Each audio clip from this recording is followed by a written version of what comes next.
Hello, and welcome, my wonderful Tomb Raiders, as we start the first of two visual novels for this week. Like those of you who may have seen my posts elsewhere, I really just couldn't decide, because both of these are interesting stories. Today we're doing Hydrangea, which, unlike Please Be Happy, is not focused on romance. It is a psychological horror story around a romantic couple. Life After Magic, on a similar note, is also not focused on romance. It's actually supposed to be more visual novel rather than kind of dating sim-esque as this will be. Because, I mean, psychological horror, and it is not said in the description on Steam. I have the feeling that we might be the horrific horror antagonist, choosing between one of four routes, which will be interesting. But yeah, for those who are unfamiliar with it, the Hanahaki disease, which this game's kind of based around, it's something I heard about years ago from a friend who both enjoyed and interacted with a lot of fanfic communities. It was a trope in AUs and alternate universe fics where there might be like soulmate AUs, or like coffee shop, flower shop, tattoo artist, lover things. And Hanahaki disease is one of those AU things where it's all about, it's like, okay, what if they were in a situation where they had to share their feelings or risk death? Hanahaki disease, in these cases, is when you have a feeling of romance that you cannot act on for various reasons, depending on the character, but because you don't act on it, you are just vomiting up these flowers, which certain works is more visceral. It is a lot more physical, and others seem to be more like a psychological thing where the worse they tried to fight the disease to not open up about their feelings, the worse it got. I'm not sure where exactly this is going to start. All I've done to test both this and Life After Magic is that they're working on my computer and they are streaming. Because I know there's been at least one game where, for whatever reason, I had to fiddle so much with it actually being picked up by OBS. It was very strange. But yeah, I think I found out about this from Cass, the other the other celestial librarian VTuber, who we occasionally raid. And I think it is just like someone talking about it in his server as a potential game they could run through, and it's free. And Life After Magic is also free. They're both free to play visual novels. And if they're good enough, we might go every other week, just back and forth which one we're doing. But if one just pulls at me stronger, we'll focus on that, and the other we will just do next.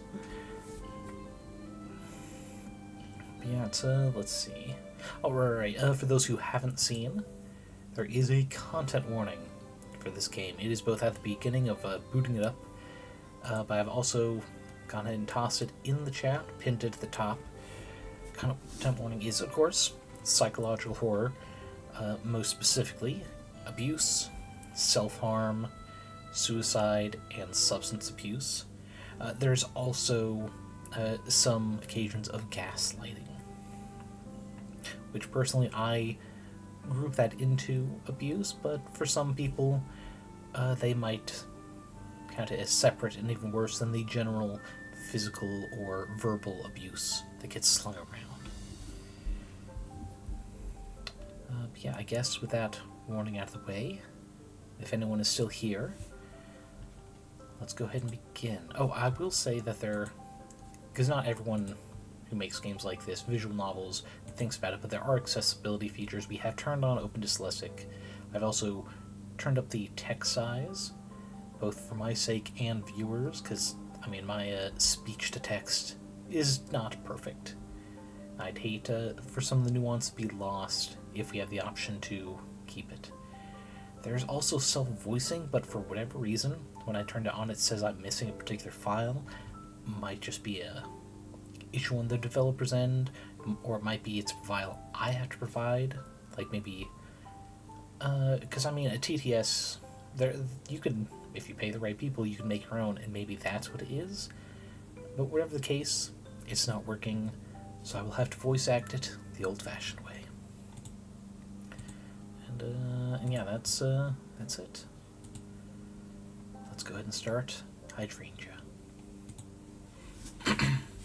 The story is fiction, but the feelings expressed in it are not. Remember, there is a human being behind the words you read. Which is an important message, especially online. Just because you cannot see the people on the other end does not mean it's okay to say whatever the fuck you want to a stranger. Okay, Ember. Okay, I got the flowers. There's no need to be nervous. As I walked up to the 4th floor of my local hospital's East Ward, I was greeted by the sight of a mostly empty hallway. The weight of the flowers in my hands did little to alleviate the knot of nervousness tightening in my stomach. My sweetheart recently fell ill with a rare disease. I've been coming to visit every day since the day of the hospitalization. Hospitals are not fun places. I'm still not used to walking around here. It feels as if I'm invading someone's home. Excuse me, who are you? Are you visiting someone? A nurse, exiting one of the rooms, raised an eyebrow as she spotted me nervously walking around. I took a deep breath, attempting to steady my nerves. Sorry, my name is... I could choose what they want. We are going to keep the they, but we will at least make it L.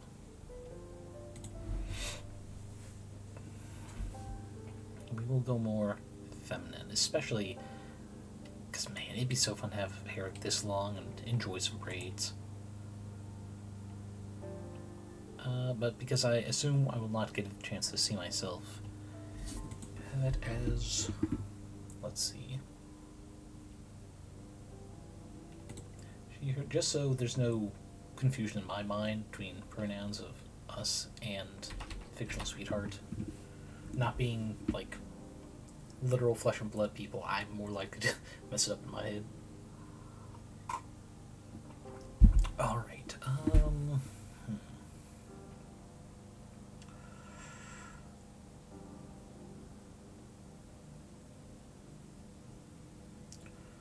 let's...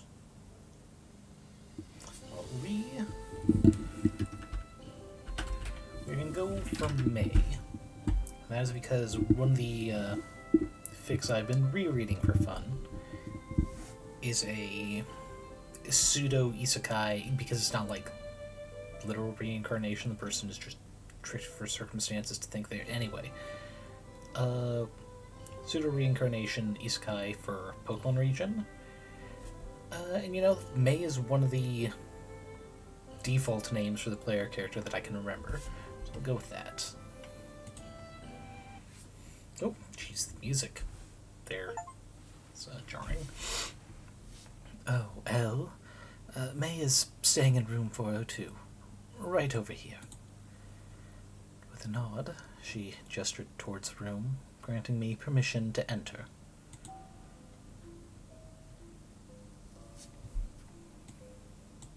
Entering the room, the stark contrast between the dull tones of the hallway and the vibrant hues within made my smile bloom.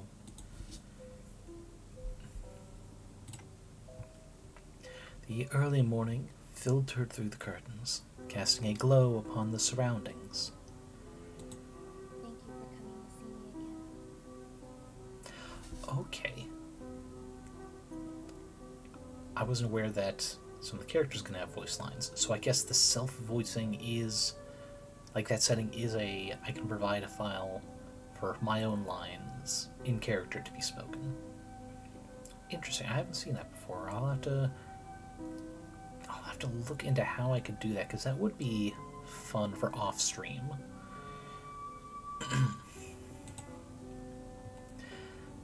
May greeted me warmly, a smile dancing on her lips as she waved from the comfort of her bed. I carefully arranged the small bouquet of hydrangeas, her favorite flower, into the vase beside her bed. Of course. How are you feeling, May? May forced a weak smile. Her features were less pale than the last time I came to visit. The room, adorned with flowers and gifts, exuded a warmth that seemed to be working wonders for her recovery. And if the empty food tray on her lap tells the truth, then May has recovered her appetite as well. Can't stand being in here for a second longer. Okay, one sec. I'm gonna...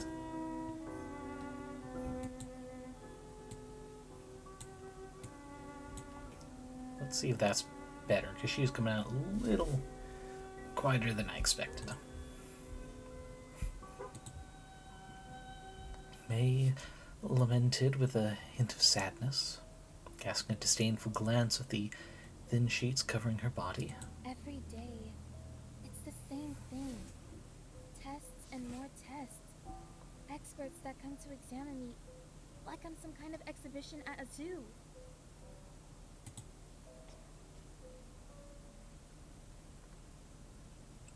I guess the cough is lower just because it counts as a sound effect, but that's fine. We don't need her coughing in our ears, so to speak. As May spoke, a sudden fit of coughing seized her, and petals of flowers scattered in the air. The coughing's not gone? It's okay. Don't worry. May reassured me, wiping away the flower petals that clung to her face. Once again, she summoned a weak smile. I know it'll go away soon. May has not been able to leave the hospital at all ever since the symptoms first began. With you. With you by my side, Elle. It was only yesterday that the hospital staff was able to confirm a diagnosis. I feel like I can do anything.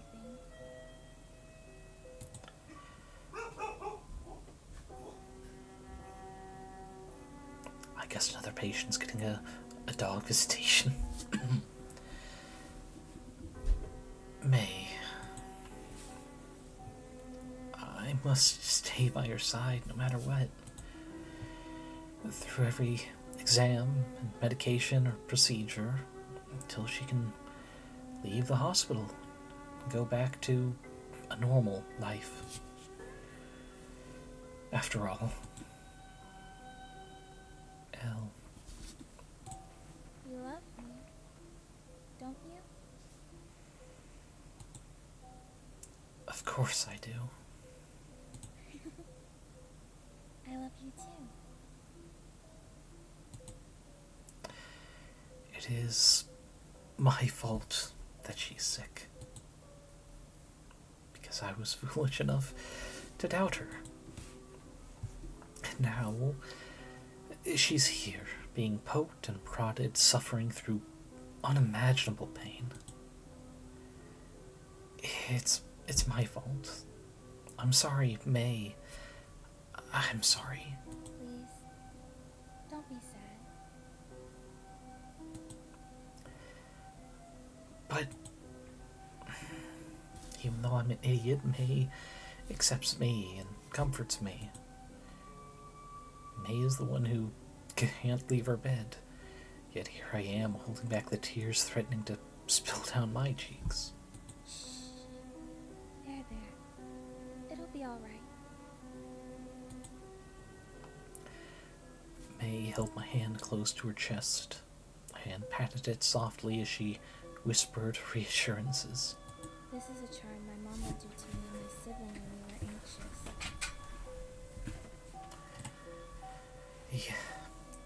The fabric of her thin gown clung to her frame, fragile and delicate, as if it might dissolve with the lightest touch. In the midst of this vulnerability, May maintained a gentle expression. It'll be okay.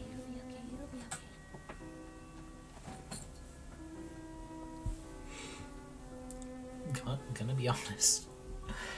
How funny as it is, I'm gonna be honest, if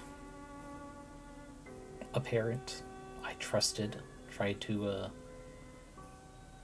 help ease my anxiety with such a hurried, it'll be okay, I think I'd only get a little bit more anxious.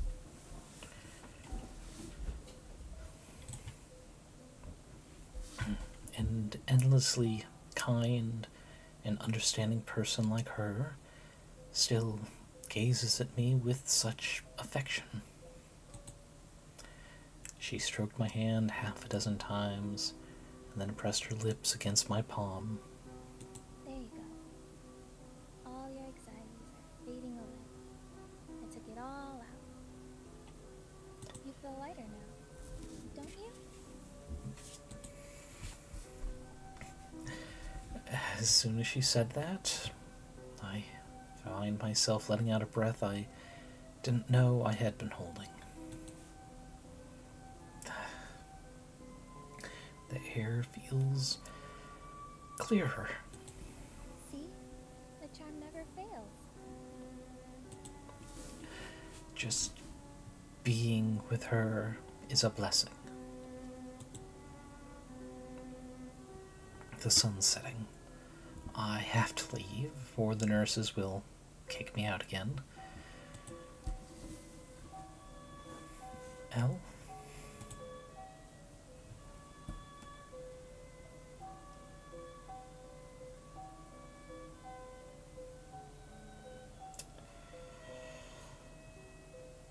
I mean, it sounds like it has not been stated, but it was said that the doctors had determined the diagnosis. We are blaming ourselves, and it does indeed sound like she is the one suffering from Hanahaki. So it might be one of the details I'm unfamiliar with it, because I did not really read much of it myself back in the heyday. But if I felt I was to blame for someone suffering, their body failing to the point that death's on the horizon, I'd say fuck the nurses. I'm staying for every minute I can get. Oh, not that sort of lean in. Got it. Elle? I can't leave May without a goodbye kiss. Can I kiss you? And May blushed red like a strawberry, looking everywhere but at me. Huh? What if it's contagious? May brought her hands up to her face, covering her cheeks and shaking her head back and forth. I mean, honestly, if it was contagious, we probably wouldn't have been allowed in here at all. I don't care. Jeez. You should. It's always been so easy to make May blush. She's cute in a way that makes me want to protect her. The desire to take her hands away from her face and share a kiss intensified. Okay, that's alright. found too pushy, May will run away. Like a deer. A very adorable deer. We've been taking things slowly. It's still new, this relationship. See you, Elle? Yeah. Bye-bye. I approached the door, its hinges creaking softly as it swung open.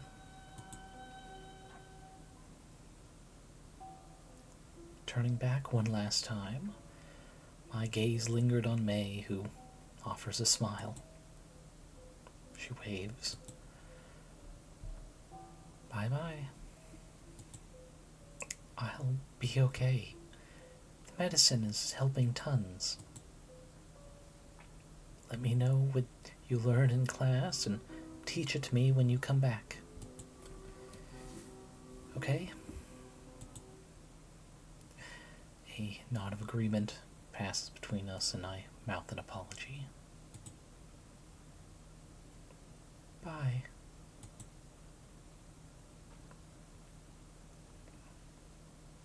I like the transition animation. It feels fresh. Take a sip before continuing.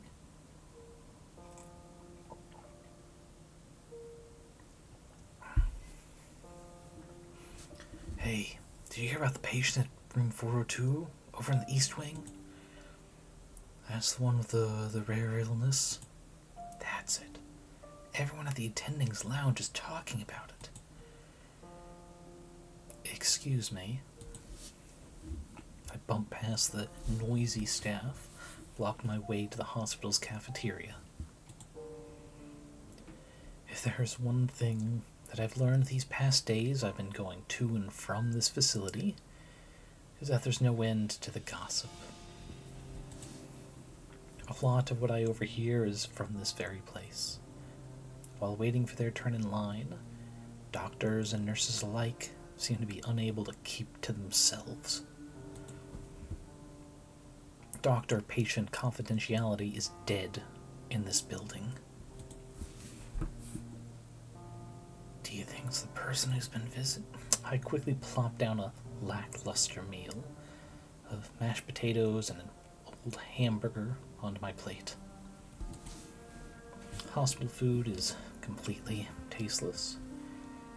Those bleak white walls manage to drain every bit of flavor from the ingredients in each meal. Not like I've had much of an appetite lately.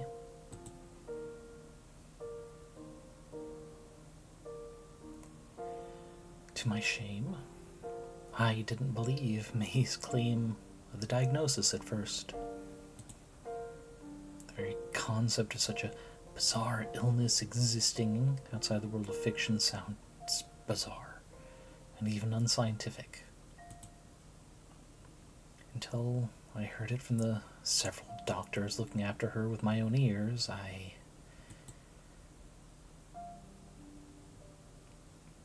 I've hurt May over and over again.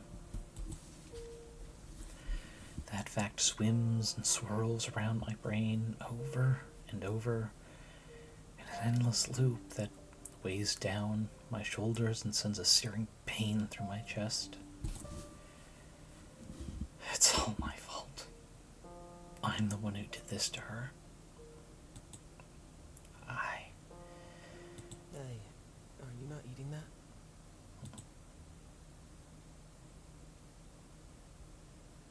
A voice interrupts my self-reflection, pulling me back to the present. I look up rapidly at the source of the voice that had called out to me. For a single moment, I thought I was seeing things.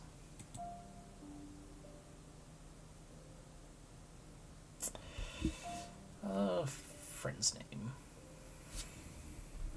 I think the other default name for Ruby Sapphire region is Brendan, so we'll go with that. But what I had thought that half second between where my brain and my eyes managed to connect. Of course, it was impossible. When was the last time you had a proper meal? It wasn't May that stood before me, but her sibling. Still wearing their school uniform. I don't understand why they're here. I mean, if it's their sibling, I think we all kind of know why they're there. I'm fine, Brendan. You're driving yourself sick. Please, at least try to eat a little. No, I'm not sick. May is. May is sick. May is the one who needs help. Do you think May would want you to starve yourself? Ty remained silent. Brendan sits down in front of me, pointing sternly at the messy goop that was the cafeteria's attempts at a portion of mashed potatoes. Brendan has always been like this, ever since I first met them and May. But now, their usual behavior infuriates me. Why haven't you visited May? The hamburger is pretty good once you get to the tomatoes. Try it. Brendan, are you a fever dream that I'm having? It's like the horrific way to try to avoid the question if you're here to just, like, talk to me over shitty cafeteria food. They ignore my question. The person at the reception desk told me that I'm the only one who's come to see her today. Right. The part-time job excuse isn't gonna work this time. I know very well that today is one of Brendan's free days. And also they're, like, right here, in the hospital cafeteria. What are you doing here? Shown concern for me, yet not at all for their sister.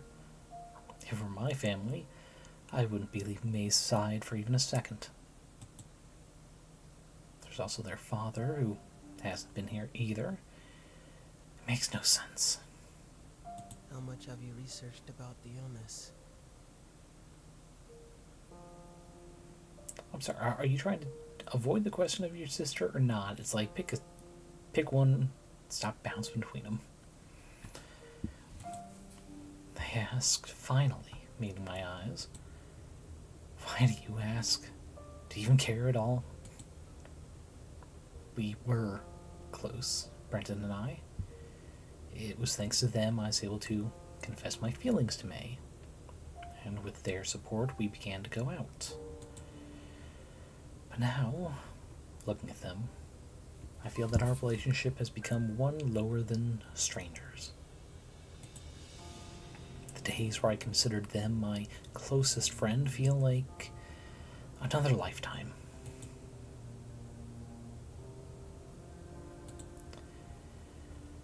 Anger that simmers within me traveled from my chest to my fingers.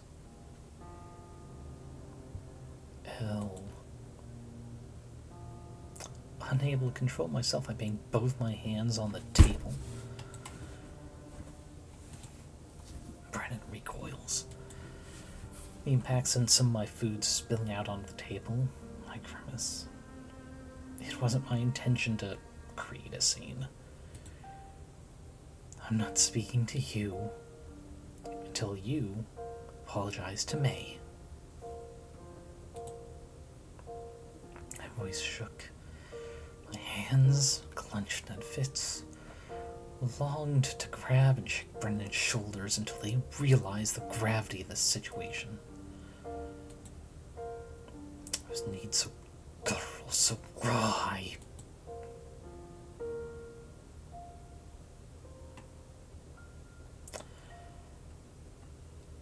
hold myself back regardless. This situation has affected me in ways I never thought possible. I can't let my emotions get the best of me. I'm not the kind of person to push or pull others around. I have to go home. I get up and turn around. Stop it. May needs you too. Go see her. Let's make a deal then, Brendan said, crossing their arms, raised an eyebrow at them. I'll see May if you go to class tomorrow. You're kidding.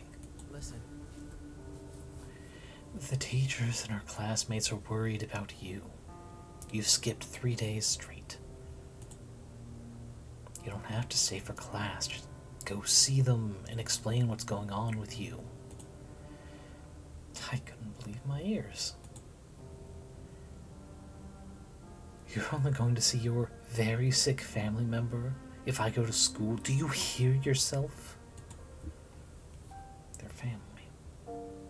When I met, they got along just fine. I'm leaving. Hell. Brennan called out, but it's evident that the deal was not happening. They shook their head, looking down at the remains of my meal on the table.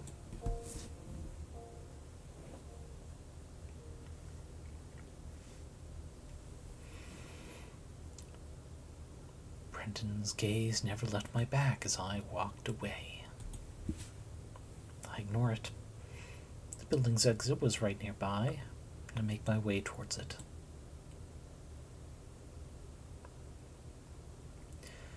Somehow, my feet, heavy with guilt and regret, bring me to the hospital's exit. I understand now what's really important to me. May. If I had realized this before, she wouldn't have gotten so ill. Everything else, the trivial concerns that had preoccupied my mind, pale in comparison. It all comes second to her happiness.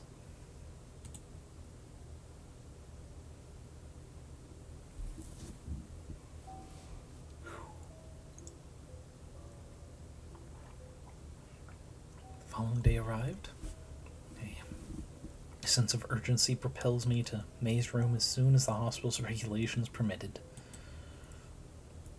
Hi there. Came to see her again. Upon my arrival, the same nurse from the previous day greets me with a warm smile. Yeah. The nurse helpfully opens the door for me.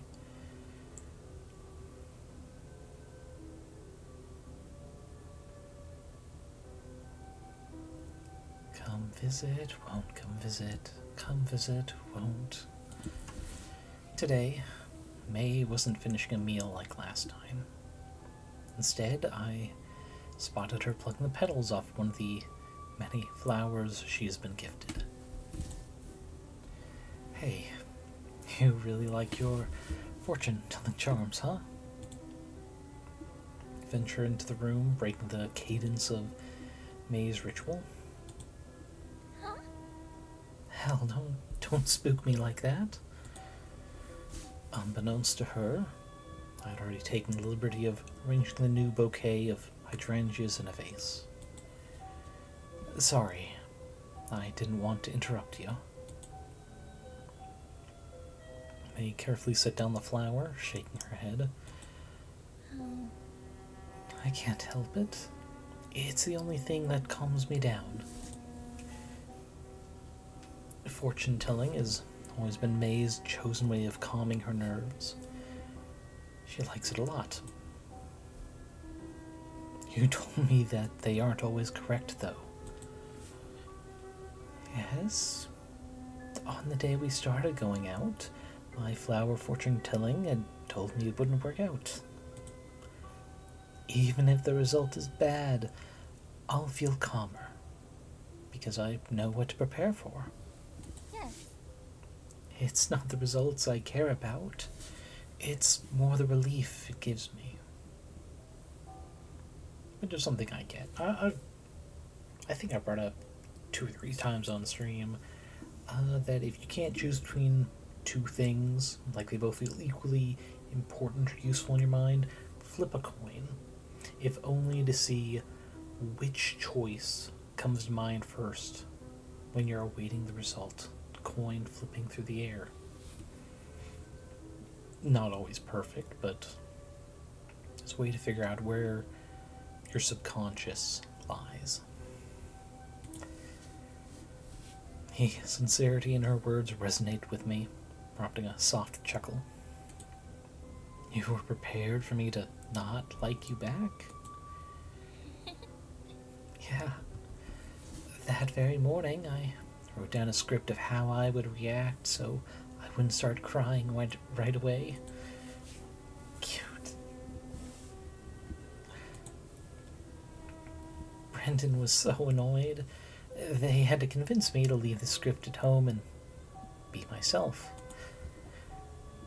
Mention of Brendan's name makes my smile falter. They didn't want to say it out loud, but May notices the change immediately. She leans in closer. Are you still fighting with Brendan? I didn't want to bring this up. May is going through enough already. I shouldn't rub in her face how her family doesn't care enough to visit. I guess. I shrug. She actually say bonk while bonking us. A gentle impact on my head jolts me, courtesy of May, wielding the remains of the flower she had been plucking. Hey! I protest, rubbing the spot where the floral salt has landed. Jeez. You can't fight your best friends. They haven't been visiting you. I'm upset, aren't you? 2 more bonks. No bonking the elf. Laughed her clumsy attempt to call me out, but May wasn't finding it very funny. You need to make up with Brendan. It's not right that you're still not talking. Well, it's not right that he came to the hospital yet refused to go see us, so... But... Please... Please, Elle?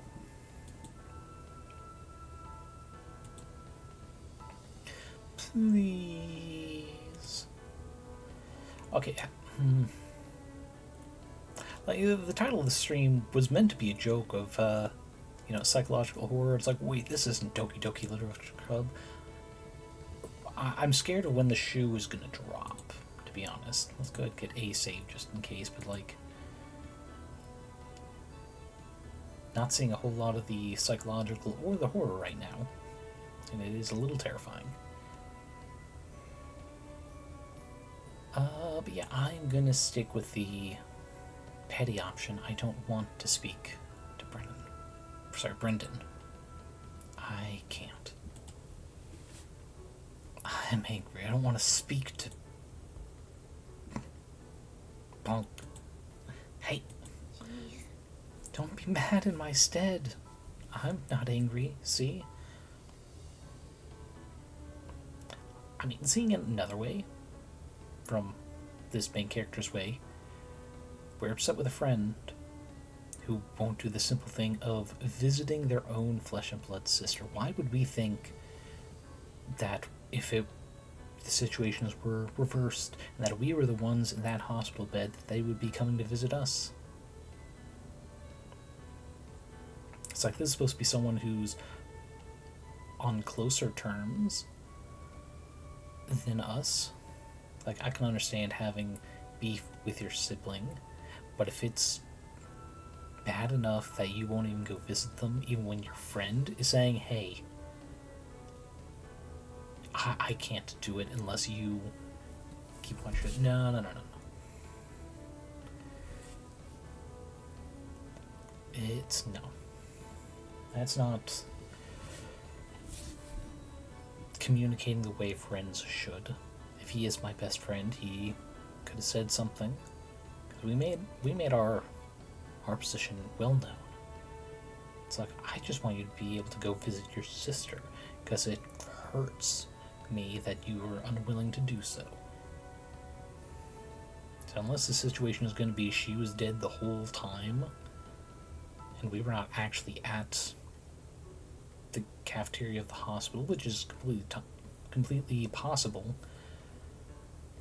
but even then, they didn't say anything, and our delusion is bad enough that we just aren't noticing those parts of the conversation.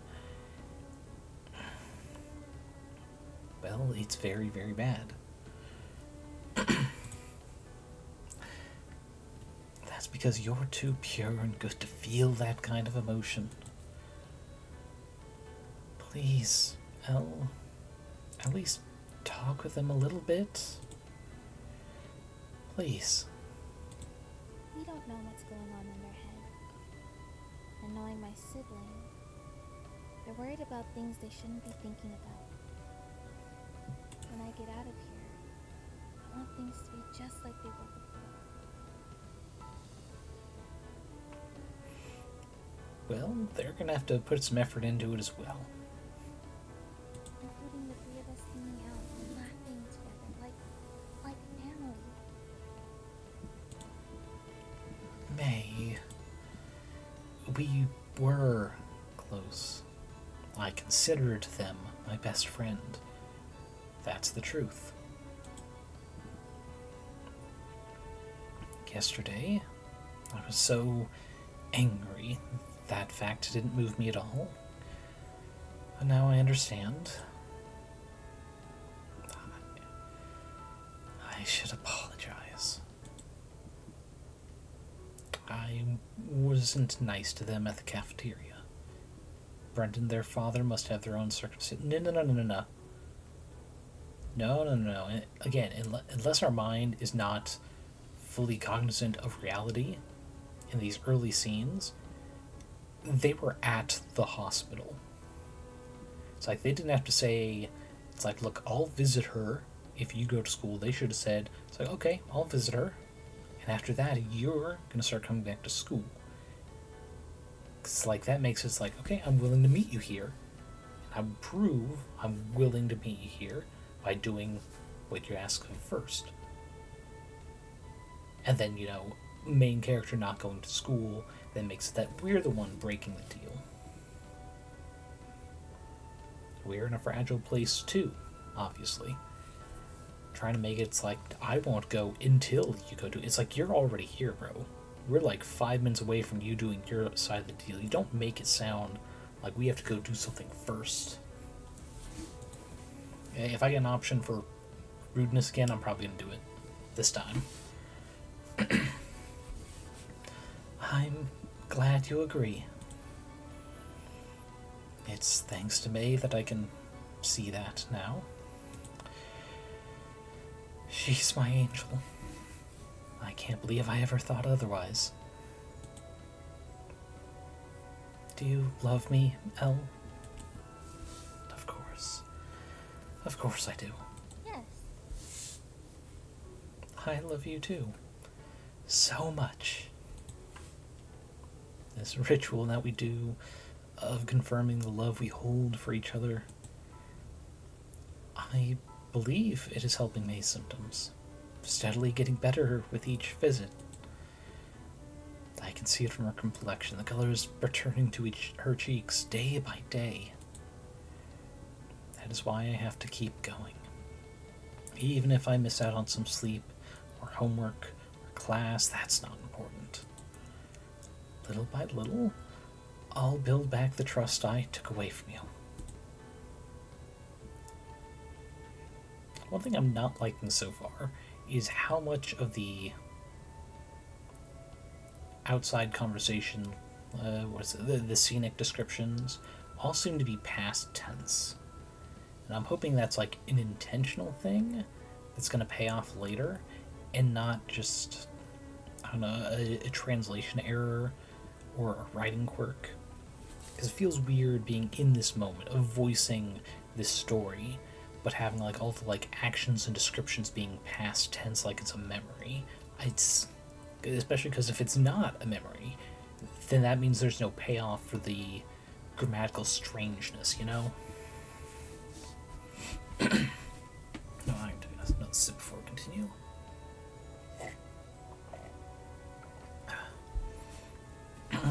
After the heartfelt conversation with May, I bid my goodbyes for the moment.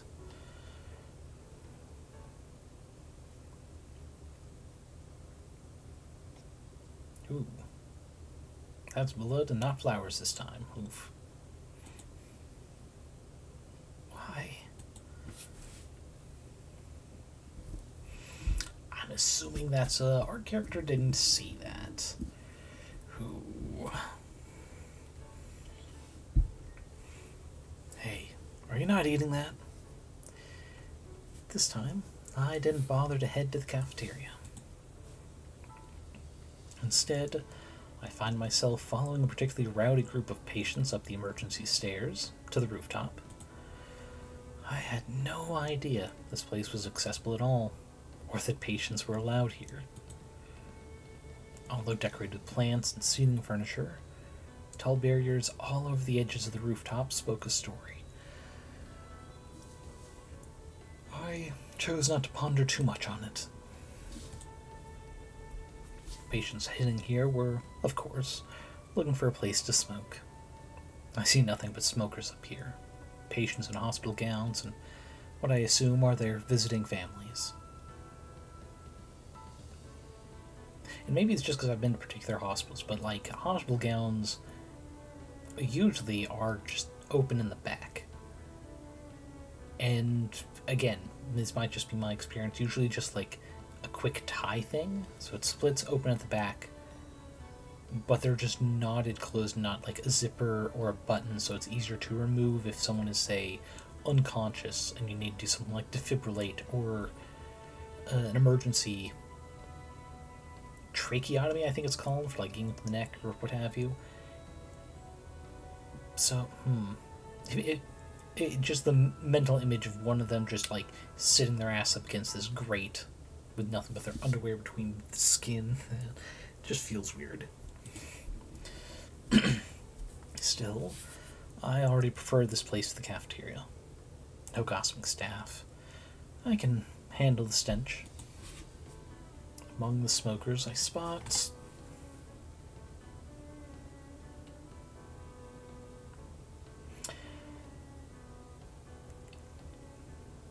What's the circumstance here, Brendan?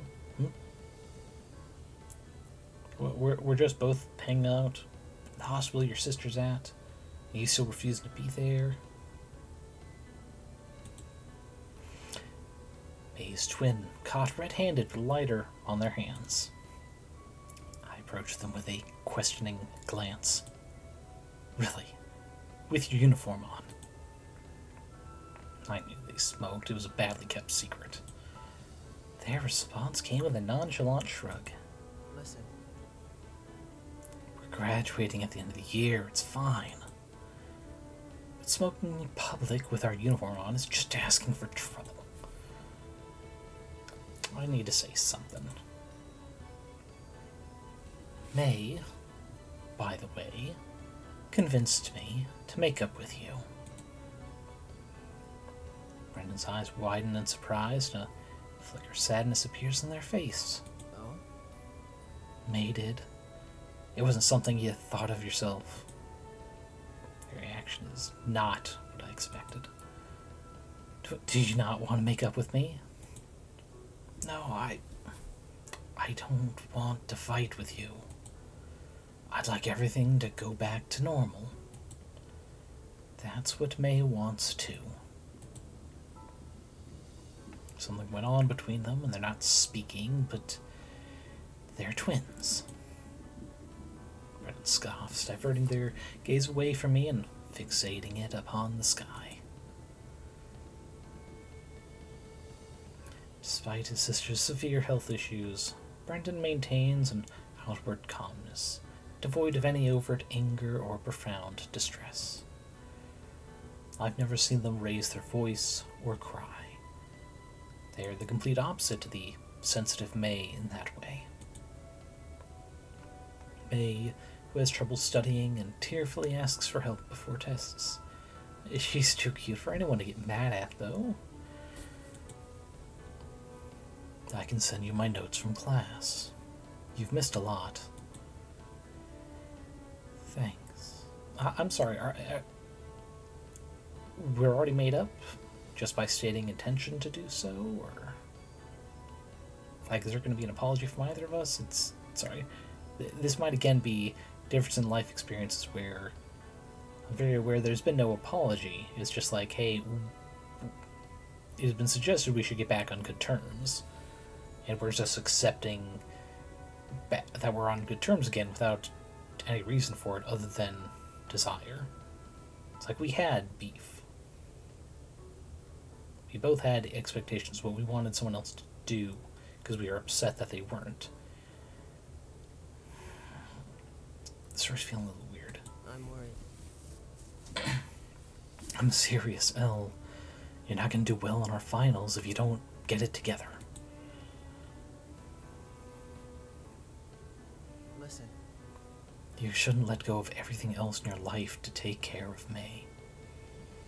Okay, so this isn't this probably isn't a she's already dead situation that our mind is just making up a situation. It could be she's in a coma and those scenes with her are false or imagined. Brenton cautions, a furrow forming on their forehead. I'll be fine if you teach me. Brenton has some of the best grades in our entire year. It's rare to not see them with a textbook in hand. A hopeful grin tugged at my lips. A couple study sessions with you and I'll be all good. For the first time since May's hospitalization, Brendan smiles. I can't do miracles, bud. Even if I ask real nicely. You can't pull that on me. I grew up with May's expert begging techniques. Real nicely? Small grin plays on their face. Shut up. They roll their eyes with a smirk. I'm gonna come back stronger than ever, with your grades rubbing off on me. I'd like to think my genius is contagious. Bren replies, pretending to examine their nails with mock arrogance. Our usual back and forth. For that moment, where we both laughed out loud, it was as if the awkwardness from our previous encounter had dissolved into the air. The only thing missing from this is May quietly giggling along next to her sibling. See, here's the thing, though. We're both here at the hospital, right? Could we not just guilt him into coming to visit her by saying, it's like, hey, she said she wanted us to make up so we'd all hang out like normal. Once again, we could go do that right now. You know, set her mind at ease. You know, it's something I would do if I had any choice in it. I really hope that we'll have the chance to hang out like this, all three of us, for a long time to come. Elle, answer me something honestly. Yeah? Brenda turns. Listen. Are you sure that you still like May that way? It's a question catches me off guard. I hesitate, my mind racing to articulate a response. The fuck are you on about? I mean, what do you mean if I'm sure? Of course I am. May and I love each other. Brendan drops her cigarette to the floor, extinguishes it underfoot. You didn't sound like you agreed with that before the hospitalization. The implication hangs in the air, prompting me to shake my head to disagree. Cast my gaze downward as if the remnants of the discarded cigarette was the most fascinating thing in the world. I'm worried. I understand you feel bad. Like me, you've read up about this illness and its rumored causes. I've been watching you starve yourself, skip classes, ignore our friends, all to take care of May. Tell me, have you two talked about the breakup since that time?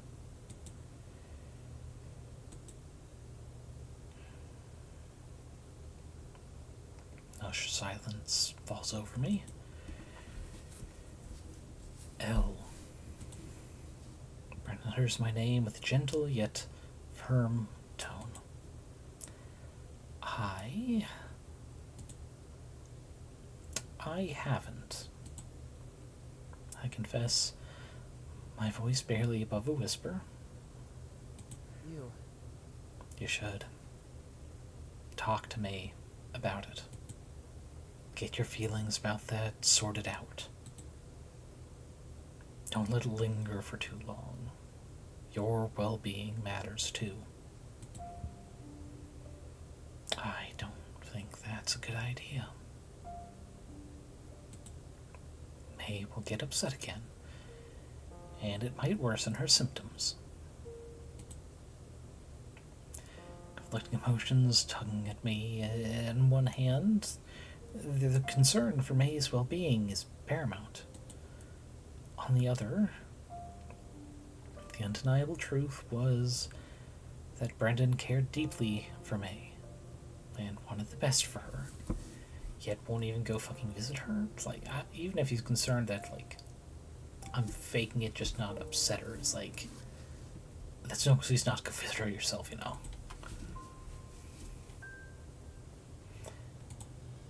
One sec, not what I was trying to do. Is there, oh, history, there we go. Good lord. Starting at the top, okay.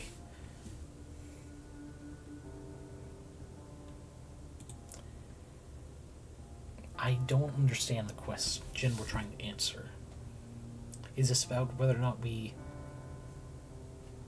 like her, or... Good lord, it starts at the top every time. Okay. Oh god, and that scroll does not work. Arrows, maybe? Oof. Okay.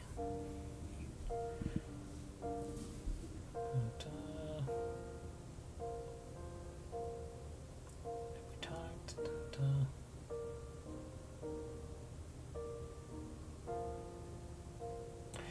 I think he's asking us to try and talk about it.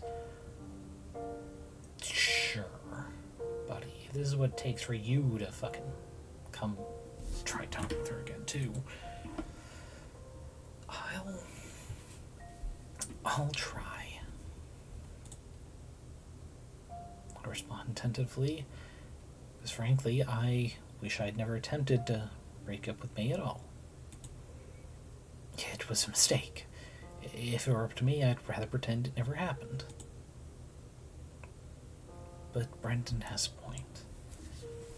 Leaving things unsaid isn't good for either of us. Nice. You will. I don't want to look back on that day. But yeah. I'll try, okay? I will. Every time I think about it, I feel ashamed, upset, guilty. Yeah. Alright, I'll trust you. It's my fault May is sick. I want to try to make it better. Maybe Brendan's advice is what we need. Also, welcome in Natsuki Posey, if I'm pronouncing that correctly. But yeah, no, it's psychological horror under what looks like a romance game. It's like it seemed like a fitting title for the stream. Welcome in. How you doing? Because let me tell you, I'm still waiting for the other boot to drop. Because I have no idea how the psychological horror is going to present, other than what the content warning has warned me of. So yeah, it's scary because I'm not sure what the twist is going to be. Is it that we're the psychological abuser? Or is this, like, filtered through our perception of it? It's like, I don't know, and it's scary. And yet the only way through is forward. Yeah, I do hope you enjoy, as I do my best. Oof. Alright, let's see. Oh.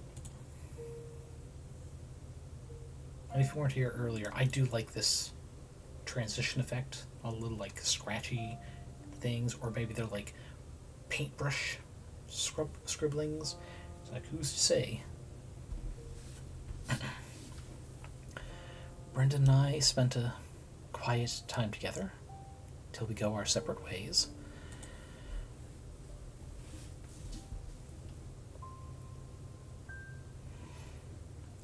The fluorescent lit corridor stretches out endlessly as I make my way toward May's room.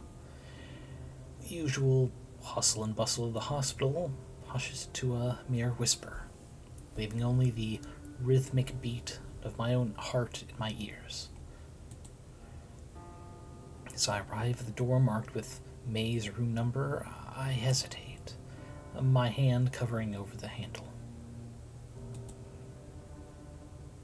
I'm nervous. On my way here, I had mentally rehearsed the words that needed to be spoken. I'm afraid of what could happen if I say them out loud. Yet I know I have to. With a deep breath, I enter the room.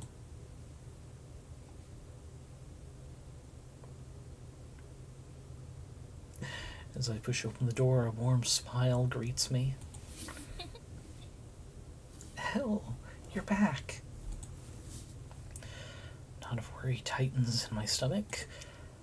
One of my concerns lingered in the back of my mind. The fear that by delving into the past, I might inadvertently stir up resentment or anger in May. The weight of responsibility pressed upon me. Her dad hasn't been coming by, neither has Brendan. If not for me, May could get lonely. Did your friends from the club come by while I was away? But just by looking around this room, my fears are sated. Yes. Yeah, the music teacher came too. You just missed him.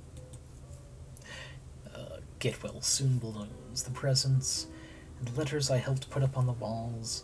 They're all proof that May has people by her side. I've been so consumed by guilt, I wasn't able to see that.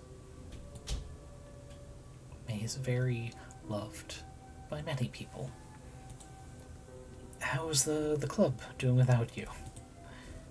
We don't have any performances coming up until the end of the year, so they told me I don't have to worry and should focus on getting better.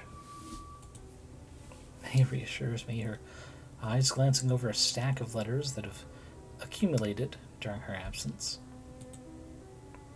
Among them, one particular letter catches my attention, adorned with a whimsical hand-drawn piano. It's sweet.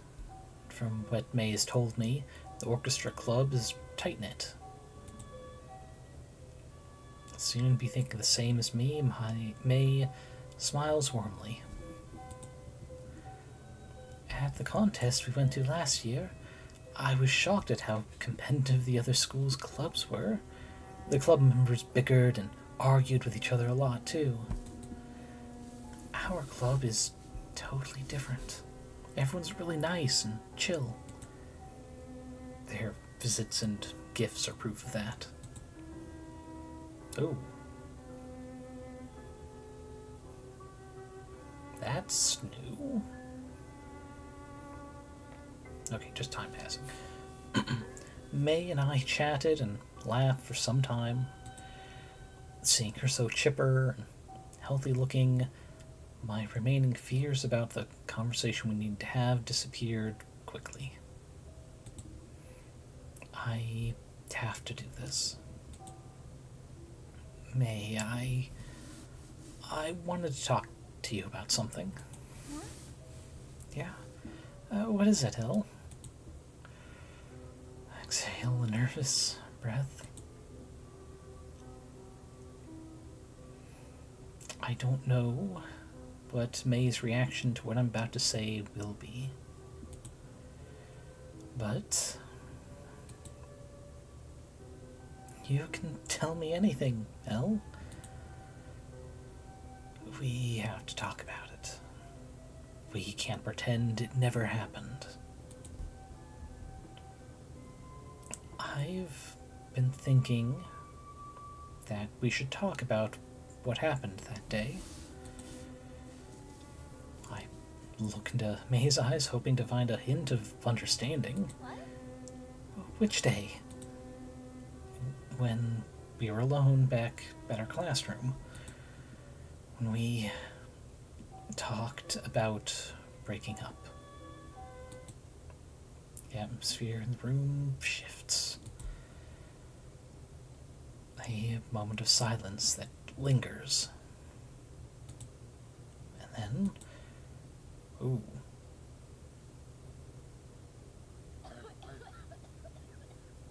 Ooh.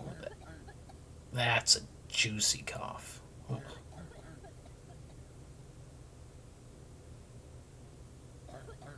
Okay, I think it's just on loop. Ooh. Oh god, the text is wiggly. May? Sudden onslaught of coughs echo through the room, each one more intense than the last. Ooh. As each cough racks May's frail form, dozens of delicate flower petals fluttered from her lips. They heaved and beat on her chest, struggling for breath. I feel cold. Her shoulders shook as she held onto the thin bed sheets on the bed. Quickly, color left her face, pale, shaking, exactly the way May was that day at the classroom. But why is this happening? I thought you were getting better. Frantically, I moved to reach for the call button.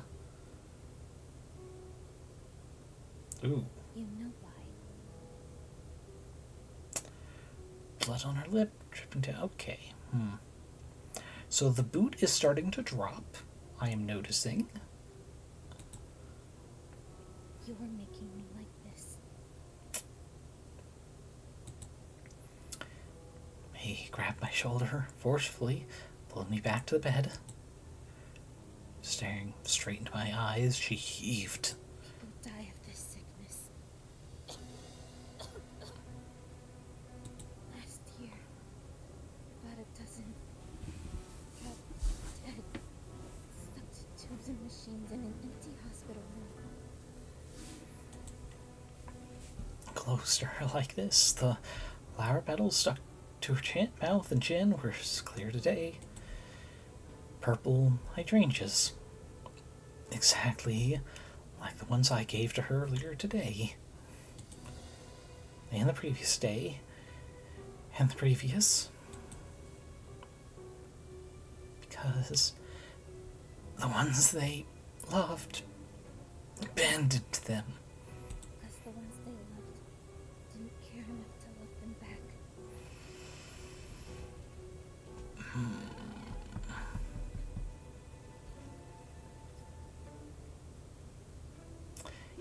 It has been a long time since I've interacted with any Hanaki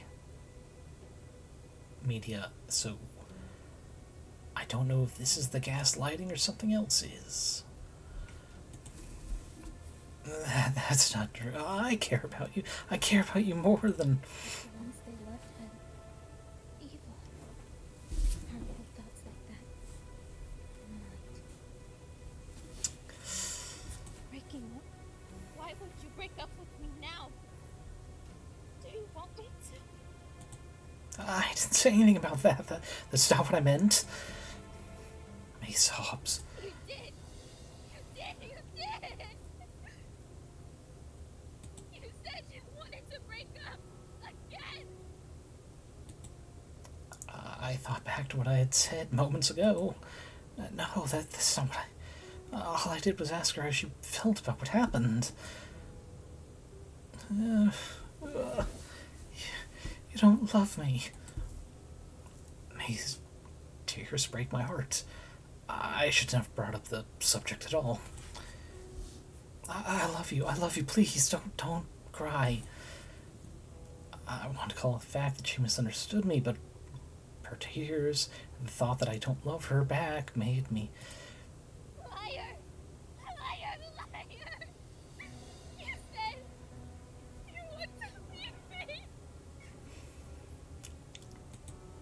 No, May, I love you. I love you. I love you.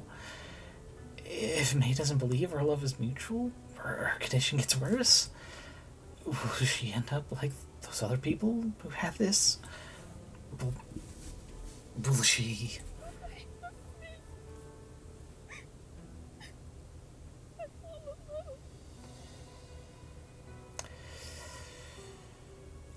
I can't disagree with it. Her own father and brother aren't coming in. My sibling hates me. My dad hasn't even called.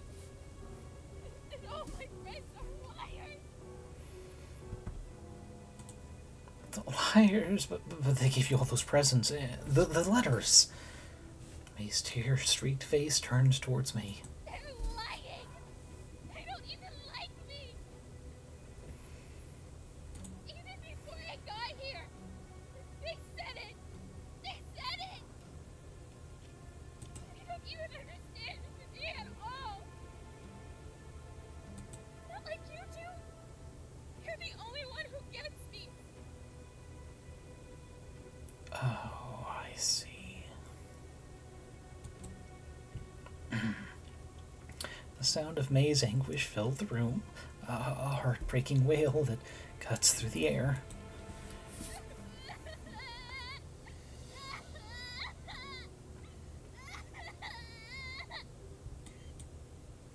I sit by May's side, my hand resting on her shoulder. No matter how much I tried to offer words of comfort, she wouldn't stop crying. It reached the point where I found myself about to cry as well. I don't know what to do. What's going on in here? The door behind us creaked open and someone came in. May, sweetie, calm down. Nurse runs to May's side. I don't know what... She won't... You've done enough. Please, leave. She gazed at me sternly. I don't want to leave May like this, but I don't... Hell hates me. Despite the growing number of hospital staff rushing in to assist, the distress escalated. More nurses and doctors enter the room. The nurse's stern gaze lingers on me. a director to step back and allow the professionals to take charge. Reluctantly, I retreat.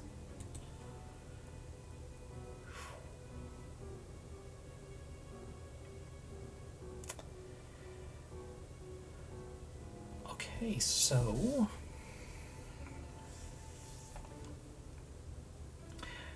the typical kind of like metaphor that I remember Hanaki's disease being used is a regret, of anxiety. This, the way it's being presented here in hydrangea, it feels like it is a stand-in for suicidal ideation and thoughts. She feels alone, without anyone, and one day at school we try to break up, and we were the one person she thought cared for her and that she was losing us. And yeah, that's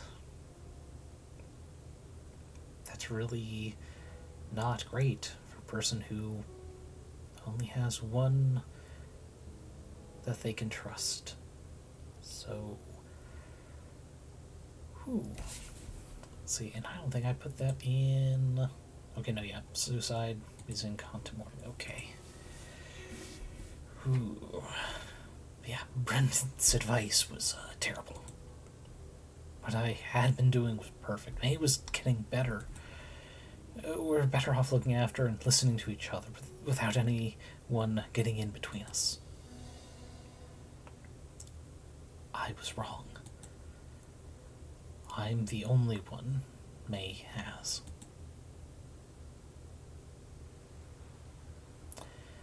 We'd always been classmates. Our friend groups were different. We didn't have any interests in common. For a long time, Brendan and May were familiar names I heard mostly during the morning roll call. Where is it? On a rainy day in early April, we met. I had forgotten the keychain my friends had given me as a souvenir from one of their trips. It was a silly, somewhat messy-looking duck keychain, made of cheap material, colors already fading off after a few days of use. Cute. I did a double take as I approached my desk. Paralyzed to the spot, I wondered how to approach the person who's now holding my lost keychain. I knew Brendan is the smart, cool, quiet person who was infamous for making our classmates cry. Not because they were mean, but because they had rejected numerous confession attempts. I suppose there was something attractive about their mysterious character. I couldn't see it. I've never seen a yellow one with a purple beak before. So cute. Colorful. Brendan continued to inspect the duck keychain in their hands, smiling gently. It was a surreal sight. This was the same person who was infamous for being a cool, collected heartbreaker. Giggling over a duck. I mustered the courage to speak up, breaking the silence that hung between us. Hey, Brenton, that's a mine. I must have dropped it. Thanks for finding it. Brendan looks up, their expression shifting from amusement to shock. Since when have you been there?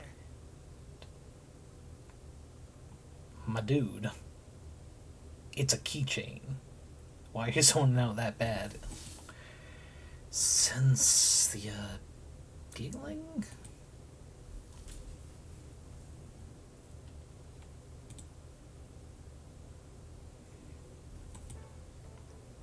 Brendan put their hands on their face and made a bizarre noise. Sorry? took their hands off, I could see a flush of pink on their cheeks. Ducks. I just appreciate the diversity in the animal kingdom. That's all. Ducks happen to be part of it. Cool save there, bro. I couldn't help but find Brendan's discomfort endearing. I had stumbled upon a secret they never intended to share. You know, it's just one of those things. Ducks have their charm. No, actually, that's not a charm, that's a keychain. I understand the confusion. Do you have, like, a favorite duck? A mallard, perhaps? What ducks? Wait, one sec. That sounds so basic. Let me look this up real quick. Wood ducks. Is this variety of duck or just ducks made of wood? Oh, no, it is variety of duck. Also known as the Carolina duck, partially migratory species of perching duck found in North America. Okay. Good enough then, Brendan. You pass. That is a variety of duck.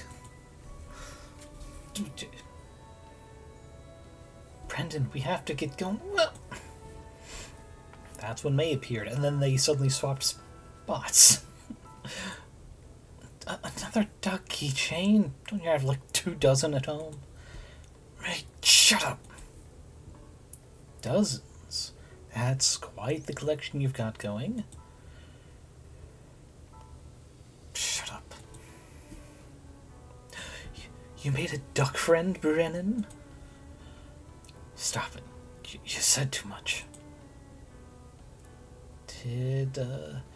Did you talk about how our bathtub is full of plastic? I'll kill you.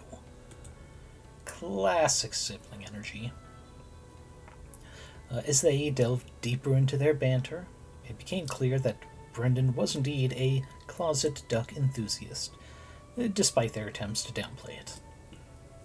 Back then, May was much more shy and would stutter and blush over every single thing. The confidence May has today is new, something she seemed to have built slowly as the seasons passed that year. May was just my new friend's sister. Our relationship was nothing special. But when May finally turned to me, her first words were puzzling. Beef stroganoff. That does certainly seem like a non sequitur. We're going to take that instance to do a save. There is no going back and undoing choices. Beef stroganoff. Excuse me? Yeah? Don't mind her. That's just a thing May does for luck. She puts a hand over her heart and says a particular dinner entree. The room seemed to brighten as our eyes finally locked, and her lips parted to utter another enigmatic phrase. Honey syrup pancakes. Okay, so it's not restricted to just dinner food items. Understood. Let's try and take a guess at the next one. I'm gonna guess a chicken-based food. A specific one. We'll say chicken Alfredo. May blurted out another seemingly random phrase, and Brandon sighed. And to unsuccessfully disguise her embarrassment, Brandon pokes May's cheek, rolling their eyes. Saying the name of a food May likes when talking to new people was something she did a lot. Even to cashiers and teachers. Watching the twins bicker, I felt like I could get along with them. Why, what are you laughing at? Sorry, I didn't mean to. Brendan was also protective of May. Those first couple conversations we had, it felt like they were testing me. Don't laugh at me, May stammered, her cheeks flushing with embarrassment. Sorry, I just thought... that is, it's just You're cute. Oh no. Huh? Oh no, we started it. It wasn't even one-sided with her crushing on a brother's friend. Oh no. We encouraged it and we didn't know it. Breathe, May. Breathe.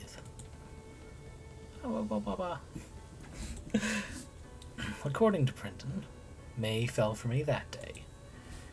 Didn't mean to tease. It's okay.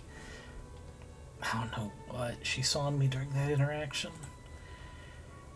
But I can't say I wasn't interested in the siblings. Phrasing.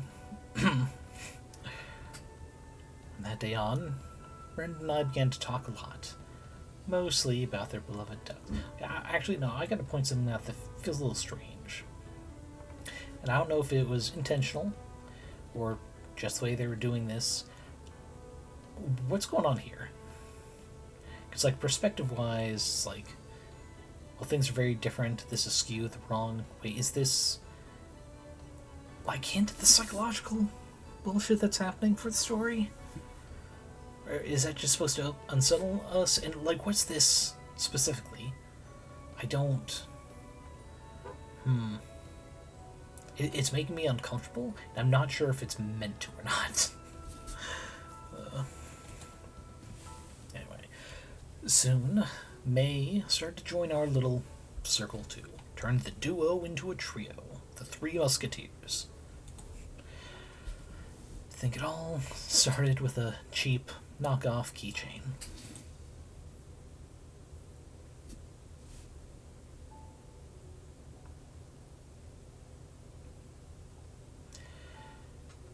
After getting kicked out of the room, I wandered around till I found myself at the hospital's cafeteria. My appetite was non-existent. A heavy weight of guilt settled on my stomach, making even the thought of food unappealing. Walk to the food counter, but don't pick up a tray. Everything looks bland and unappetizing. You. What are you getting today? Ooh, are we getting our chance at violence so soon? Turning, I see Brendan approaching with a tray in hand. They look me up and down, frowning. Are you okay? I'm not, but my attempt at reassurance falls flat. Just not hungry, I guess. Dejected and lacking any will or energy to stay in line, I sit down by the usual table. Brendan follows, their footsteps echoing softly against the floor. They settle into the seat in front of me, an empty tray still in their hands. Your advice was not helpful. I couldn't hide my annoyance. What?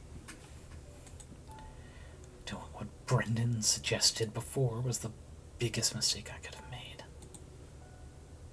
I'll help May by doing what I had been doing from the start. May was getting better. It's my fault that her health took a turn. Listen. Elle, you're taking on too much. What are your friends saying about you coming here every single day? Brush off their concerns with a dismissive wave of my hand. Doesn't matter. Doesn't matter.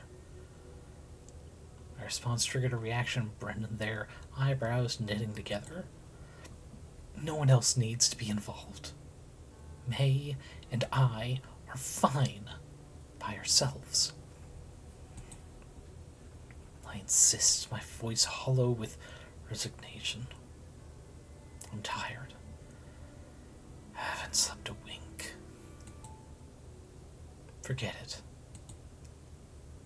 I don't want to talk to Brendan. I'm worried.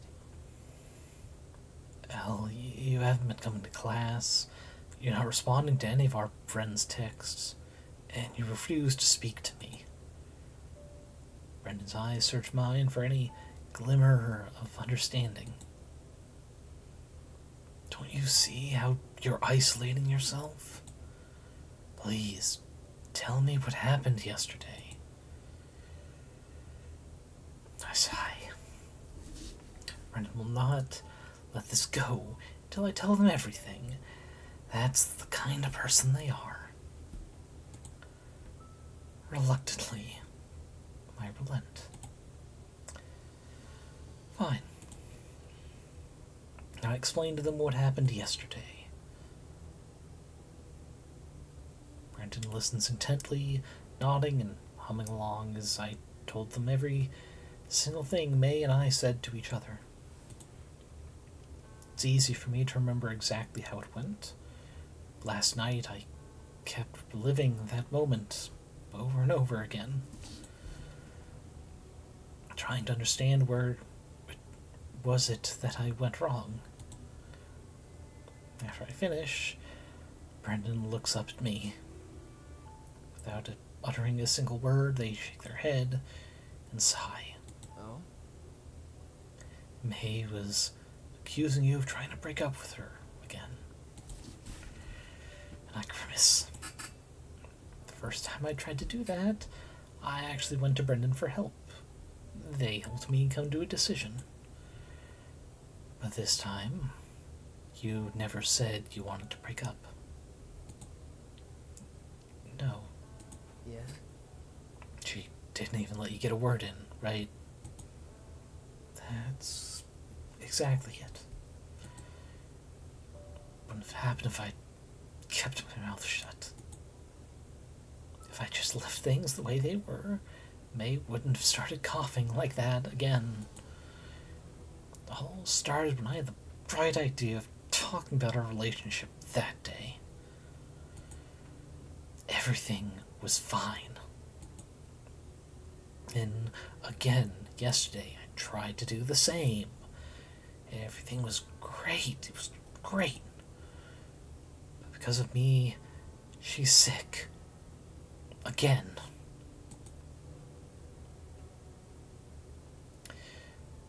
While watching me mutter to myself, Brendan finally puts their tray down.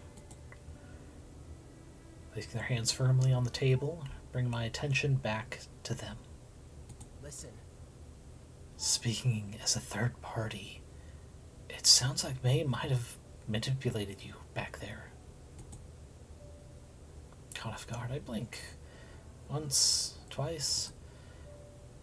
Confusion etched across my features, I stammer. What? Undeterred by my bewilderment, Brendan continues. That's what it sounds like to me. She talked about how nice and supportive the orchestra club is. But the moment you brought up the subject of a breakup, suddenly they're mean. The way she brought up the possibility of dying, implied it would be your fault, sounds like guilting you into staying. But, and most importantly, she accused you of saying things you didn't say. Take a deep breath, biting my lower lip. That's important, Elle. You know what you did and did not say.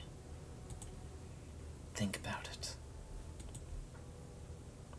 Brendan leans back, their gaze unwavering, awaiting my response.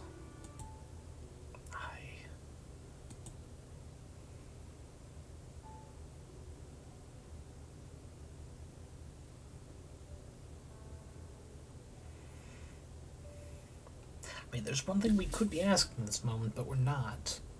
Because another thing she claimed, well, was that father and brother aren't there visiting, they aren't talking, they're not calling or anything.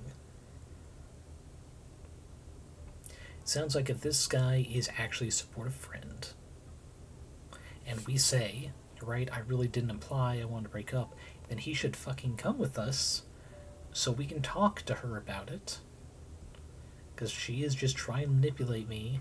He is somewhat biased, being both my friend, her brother, but he'd still be a witness. But then again, in this setting where like high schoolers or college, probably high schoolers because uniform. So I understand that maybe not anyone involved would think of how would we keep someone who's gaslighting us from doing so. So you're right, I really didn't imply that I wanted to break up. Did it feel like May put words in your mouth?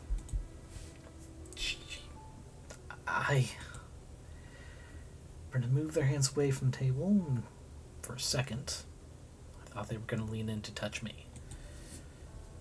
They hesitate, instead placing their hands on their lap. You don't have to carry this burden alone.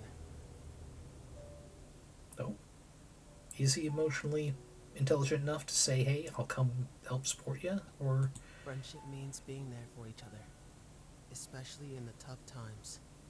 You don't have to face this alone. I've got your back. Mayhaps? Hearing such sentimental things, I almost wondered if this really was Brendan who was speaking. They were never one to be honest about their feelings, or speak aloud about our friendship and bonds. It was a touching sentiment, especially coming from them. Brendan, there's still something bothering me. Brendan wants me to share my burdens regarding May, but at the same time,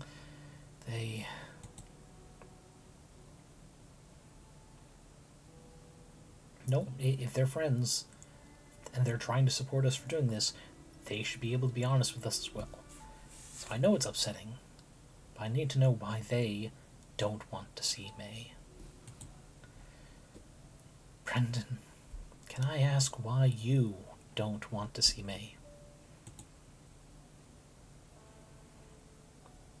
Brendan takes a moment to collect their thoughts, gaze momentarily distant. Seeing May like that, it's bringing back some difficult memories. For me and my father. Not much excuse, just saying. Brendan had a family member hospitalized before? I mean, from context clues, I'm assuming the mother who has not been mentioned once. And presumably we would know because we've been friends for a while. You don't want to talk about it. It's tough. I mean, it's not too tough, apparently, because you're still coming to the hospital cafeteria, smoking on the rooftop. You just can't see her, really. That must be it. The reluctance to confront May wasn't merely about personal discomfort, but was rooted in a painful past. Stupid people who make their partners cry should think twice before they speak.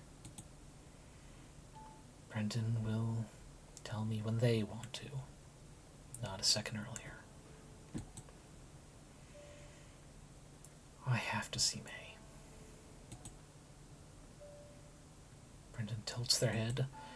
You have to, or you want to. Gritting my teeth, I realize I have no response to that.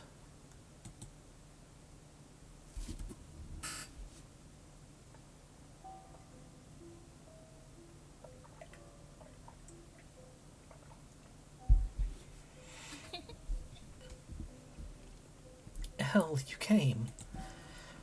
Stand before May, heart heavy with remorse. Hi, May, I'm sorry. My words falter, guilt gnawing at my insides. I feel terrible. Guilty. May shakes her head, and we just have to grasp my hands. No. Let's not talk about it. It's better that we don't talk about yesterday. Nodding in agreement, I struggle to meet May's gaze, the weight of my own inadequacies bearing down on me like a heavy object on my shoulders. Right. You're right. All I do is hurt her. I shouldn't talk at all. I got you something. Please, take it. In an attempt to bridge the gap, May diverts the conversation with a small gesture of kindness. She reaches over to the nightstand next to the bed and shows me a hairpin. Take it with you. But it's yours, isn't it?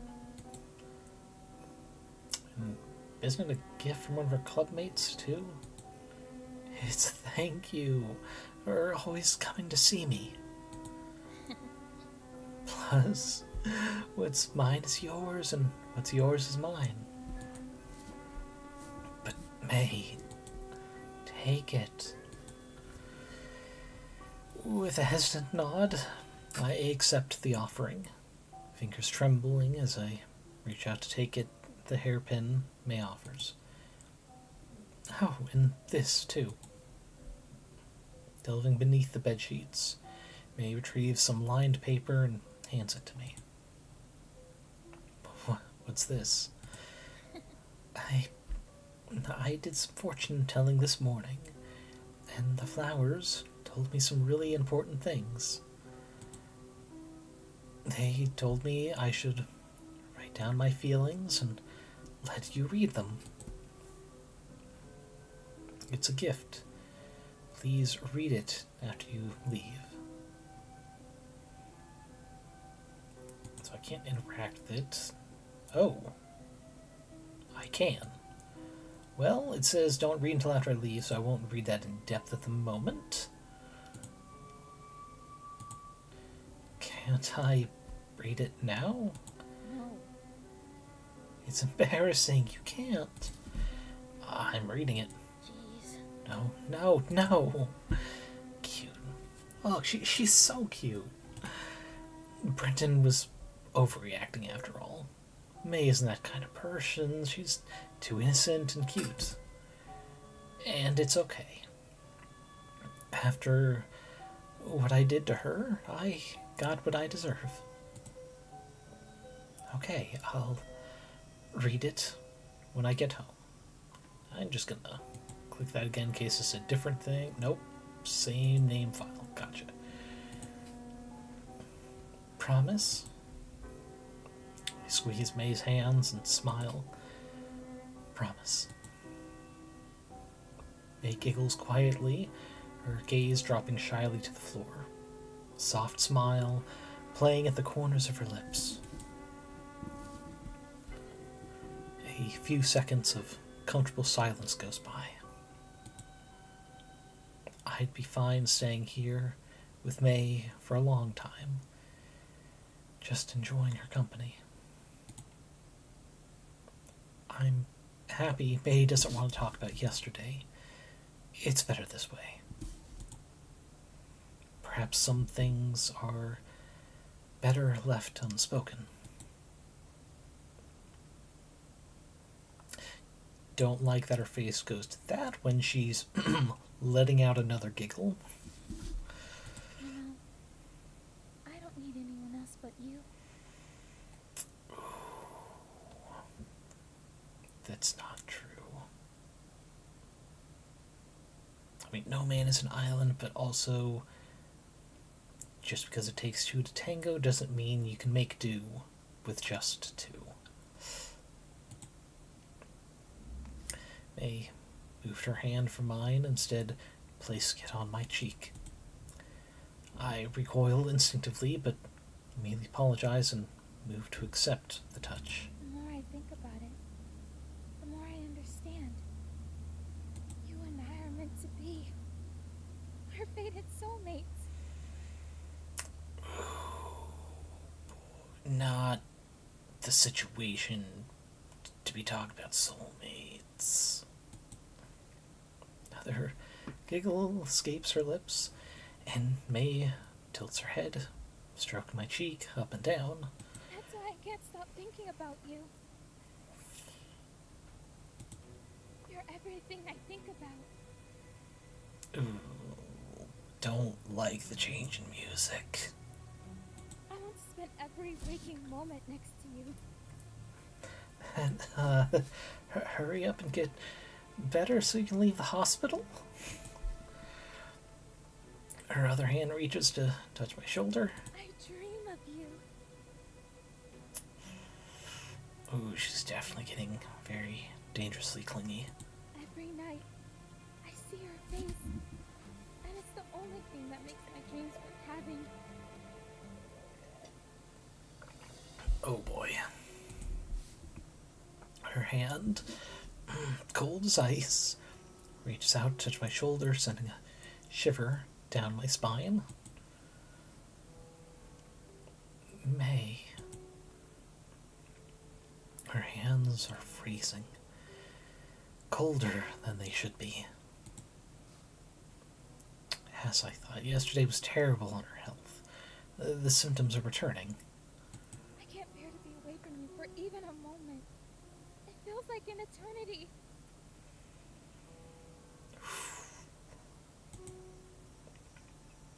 Every article and piece I read on this disease said the same thing.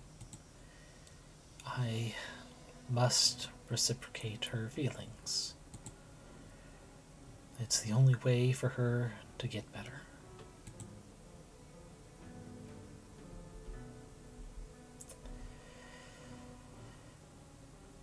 Oh. Fuck it. Blind playthrough. I don't know what's gonna happen. So the honest reaction would be, that's a bit too much. It's too much. Too intense. I love her, but not to that level. I can't say that out loud. May will cry. I see. That must be why the symptoms haven't ceased. Well, it's nothing. I love you, May. I love you. Day and night I think about May, how unwell May is, how it's my fault. But I'm not thinking about that or visiting her. I'm reading about her diagnosis.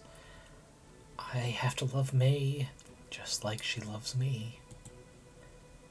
Otherwise, she could die. In this hospital, alone, struggling to breathe. And on that cheery note, let's go ahead and further cement our choice. Coughing up her lungs with no cure in sight. I'm so happy. It haunts me, that image. I can't live with that.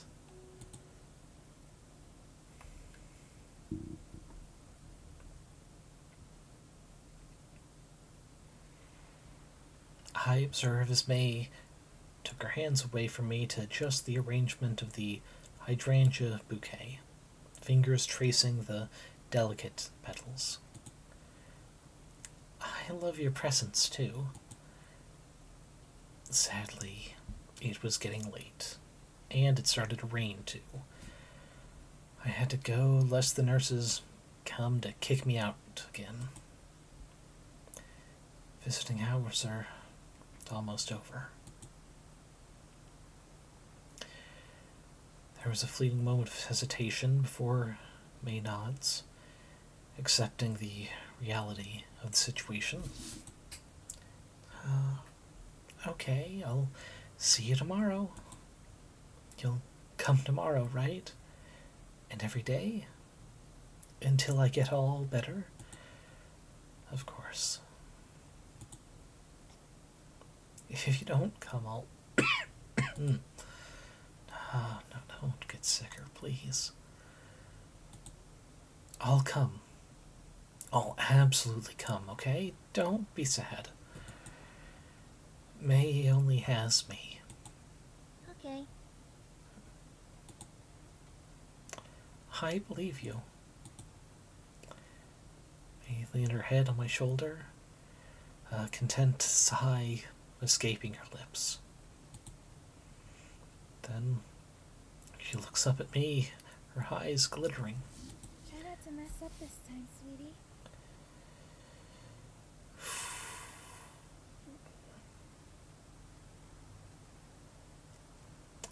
I don't like the presence of this. It feels blood red, even though that's not even the right color. May's expectations were a heavy, suffocating blanket. I won't.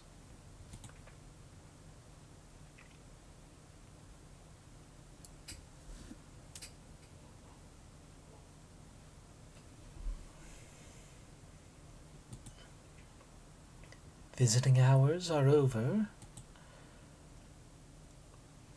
Hey, Elle, did you hear me? Yeah, I'm leaving.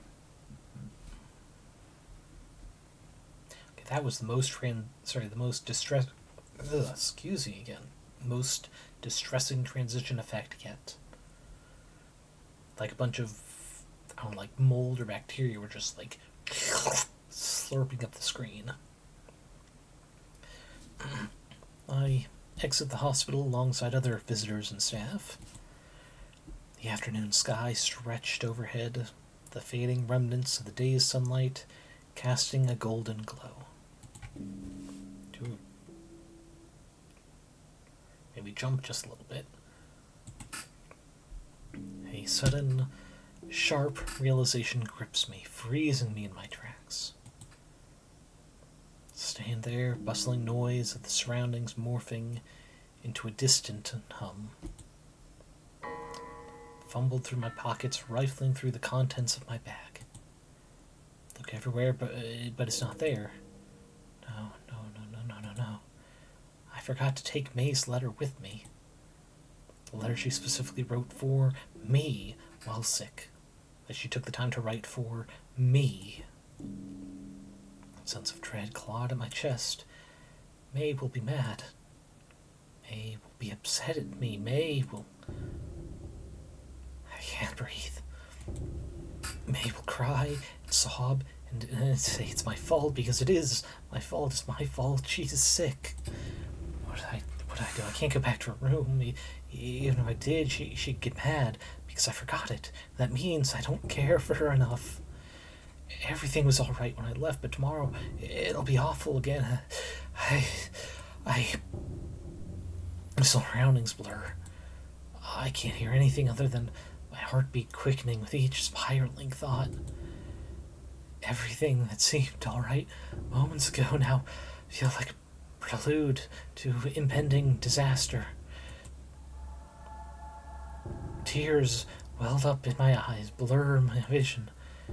Torrent, racing thoughts surging through my mind. I deserve it. I deserve it for messing up again. Why can't I do anything right? I'm so useless. Every inhale felt inadequate. There's no air. We're outside, but there's no more air for me. I can't breathe. Weight on my chest intensifies. The vice-like pressure makes it impossible to draw full breath. I can't breathe. I can't breathe. Suffocating. I can't breathe. Can't. Help. Brent, L. What's wrong? What did May do? Brendan emerges in focus, but I can't breathe. Leave me alone. I can't hear him. Deep breaths. You're having... I don't need you. I stab. I can't breathe. It's only May and I. No, but nobody else can help her. Oh, wait. Terrified of seeing May tomorrow. But I have to.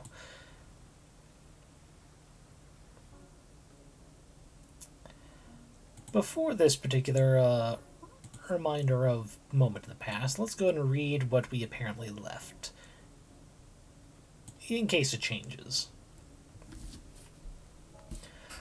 Okay, as written, I hope this letter makes sense, because honestly, my mind is in this weird space, and I need to get out.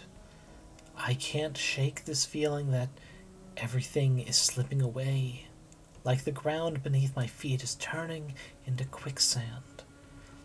You're a huge part of my sanity, and it feels like I'm on the brink of losing it. The idea of not having you around freaks me out. It's getting harder to distinguish between what's real and what's in my head. Your absence messes with my head, and I can't shake the feeling that I am unraveling. You're the one thing that's been keeping me grounded, and the thought of losing that grip terrifies me. Maybe you can make sense of this, because right now, I'm not sure I can. For anyone who wants to read it themselves. Huh. I guess it skipped a line because it's all one thing. It just feels weird when it's arranged that massive space. Yeah. She's not doing well. Upside, though, that sounded more... No, that's not the way to phrase it. It sounded less dangerous than what she had said before.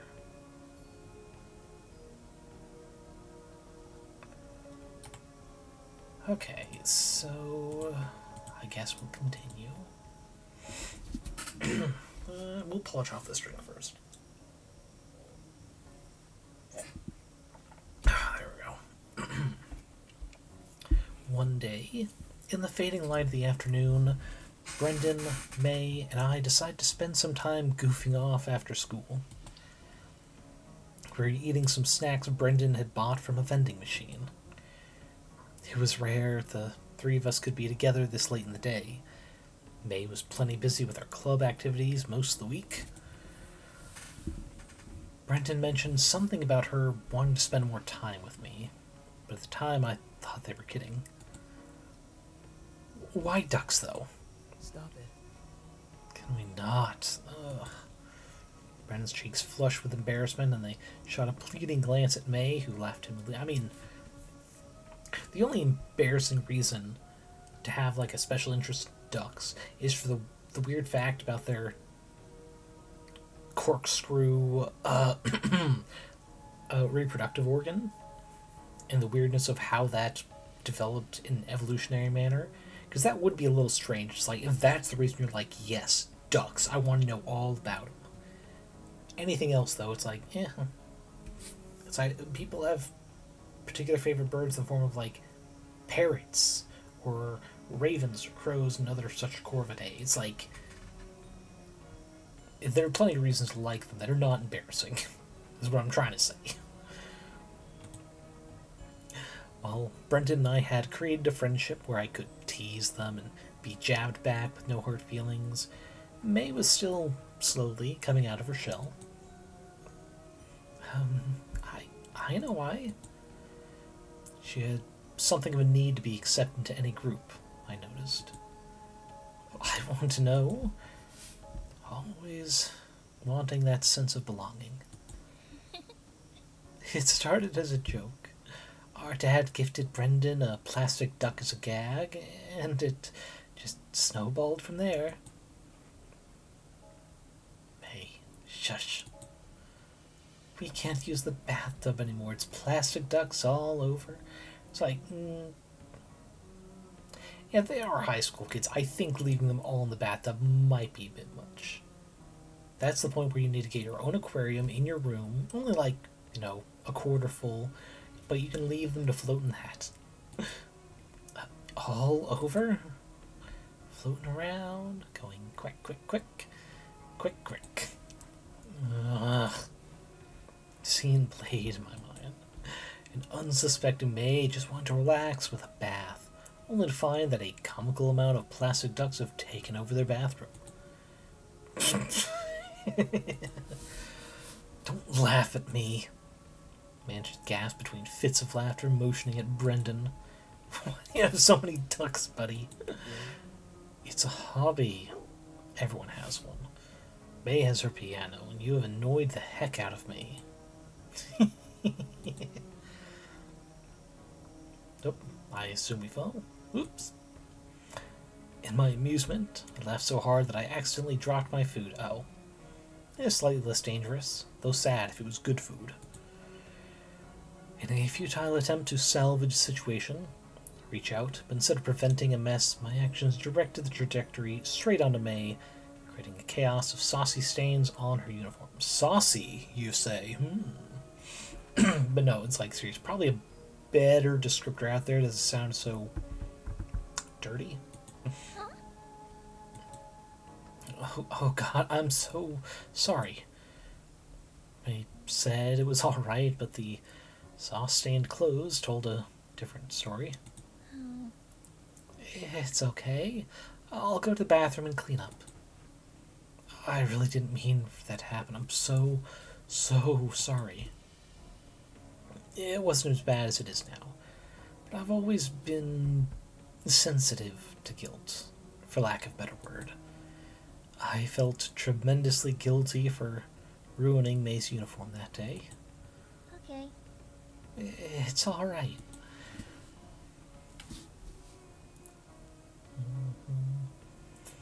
After May rushed off to clean herself, Brendan helped me collect the remains of the food that had fallen to the floor. Are we going to get told what type of food it is, or...? As we bent down to tidy the mess, a subtle yet melancholic smile graced Brendan's features, catching me off guard. Yeah?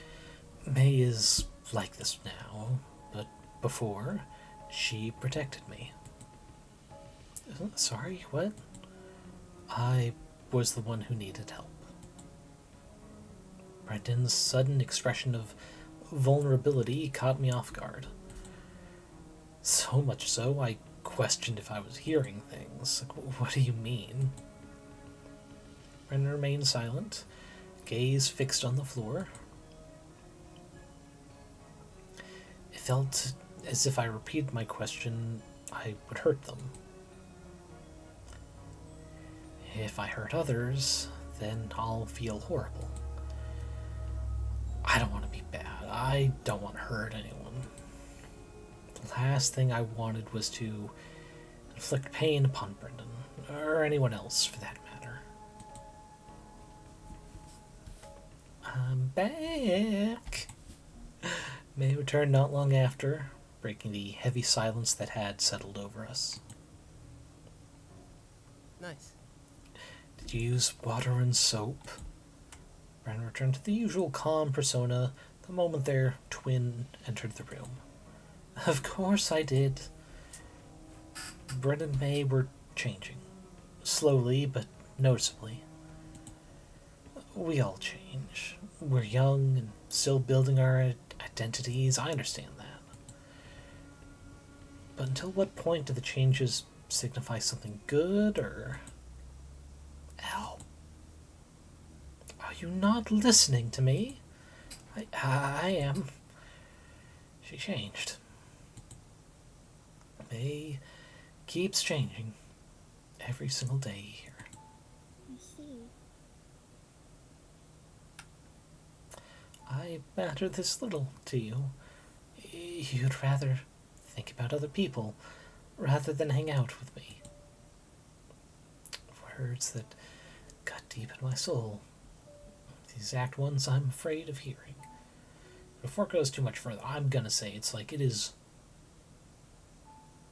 not your fault if someone misinterprets things that you're doing or thinking. If they put words into your mouth.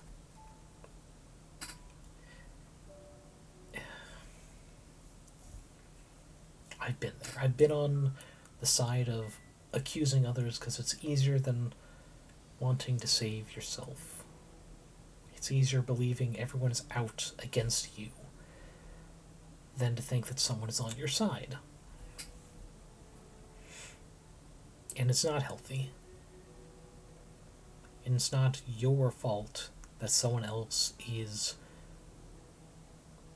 creating an idea of you in their head that has no bearing on who you actually are. If someone has, no, more specifically, if a partner you have has a nightmare that you are cheating on them, that does not give them the right to lash out at you as if you had actually cheated. That is their fear. They have no reason to lash out just because they think they have a premonitory dream or are just scared that it's true.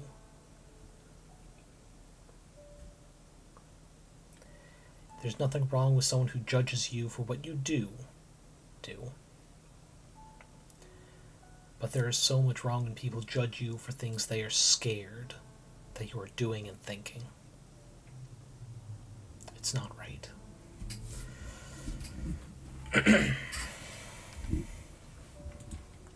No, you know I love you.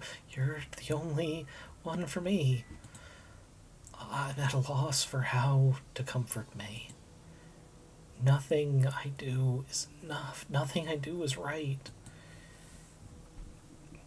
As the days go by, I feel like I can't say or do anything without first asking May if I should.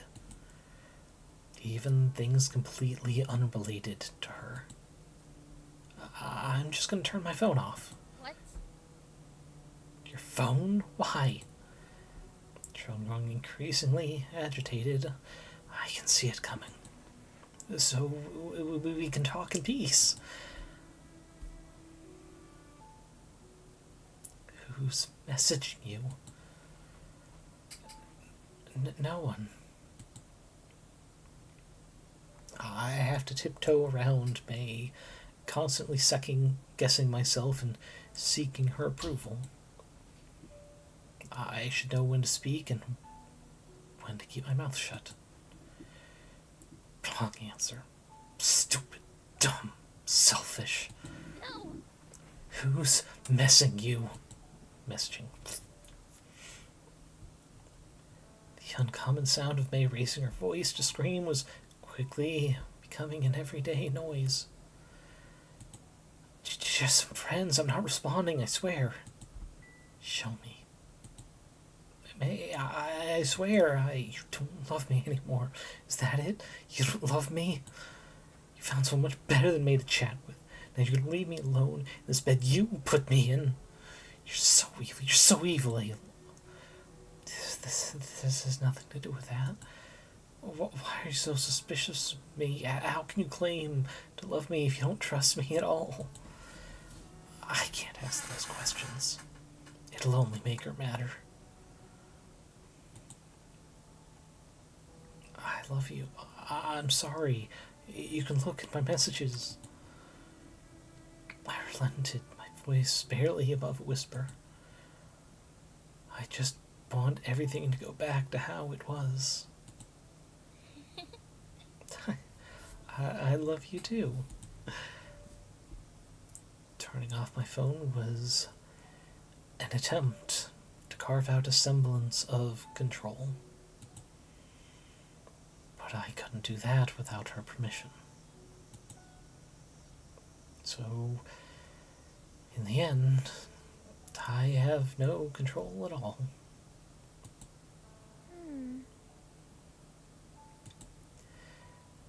May briefly glanced through my messages. Each passing second felt like an eternity. I shouldn't argue anymore. There's no point.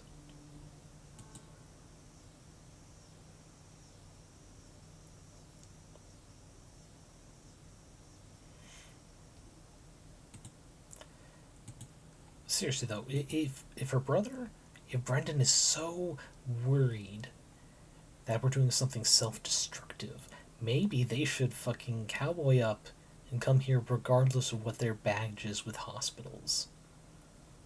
It's their... If you care about someone and you see signs that they're being self-destructive, you need to show that you care with your actions and not just your words. And in this particular scenario, when both the abuser and the abused are people you care about, it is all the more important that you pick a side. Because inaction is picking a side. And in this instance, inaction means siding with the abuser and letting them get away with it. People don't get better if they never see the comeuppance of their actions. Even if the comeuppance is just speaking up, they need to know people see and disapprove of what they do. It's hard, but it's the only way forward. Inaction is acceptance at all levels.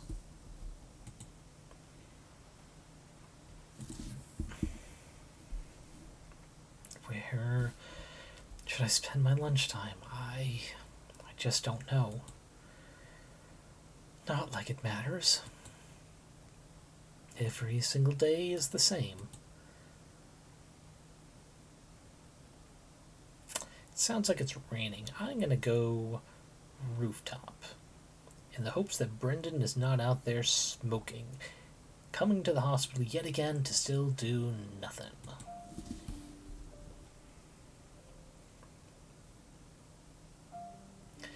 The air is thick with the acrid scent of cigarette smoke. I don't know what I'm doing here. I don't know what the fuck he's doing there. But I've had a feeling we're gonna see him regardless. Brendan's taking a smoke by the corner of the rooftop, away from everyone else.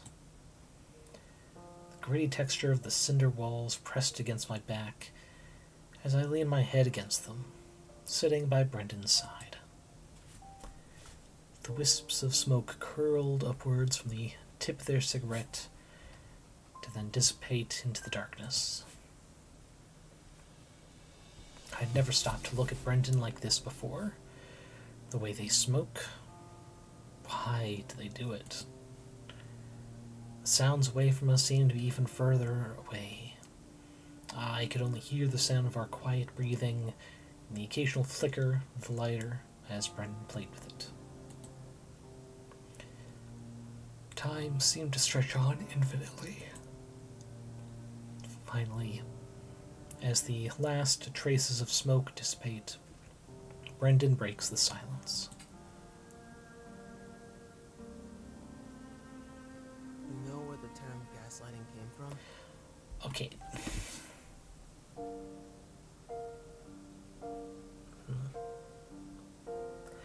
Okay, so, I mean, this is a free visual novel. Can't expect it to be perfect. But I'm not sure what's going on. Is Brendan real? Are they even here?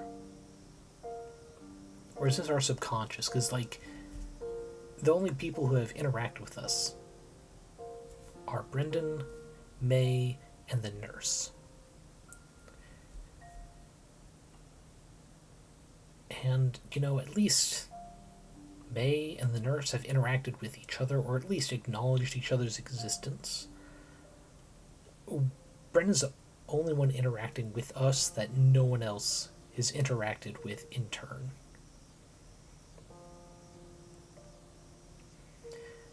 May has acknowledged that, you know, they are alive, that they're not also hospitalized because she, you know, during that first freak out claimed that never visits or calls.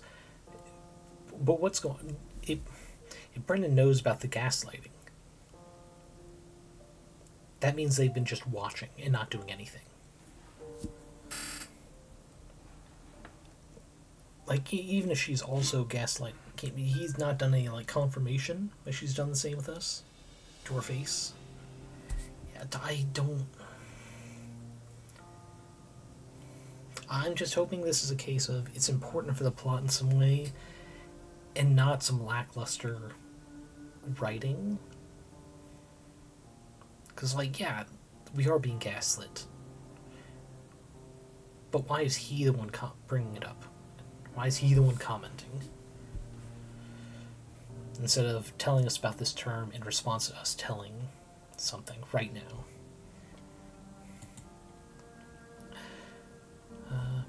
Brendan asked, their gaze fixed on the horizon. It's a term that dates back to a play. You know, Gaslight by Patrick Hamilton.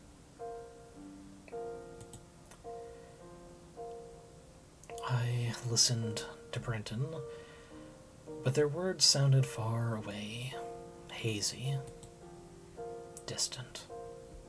The manipulator dims the gas lights in the house, but when confronted, they deny any change, making the victim question their own perception of reality.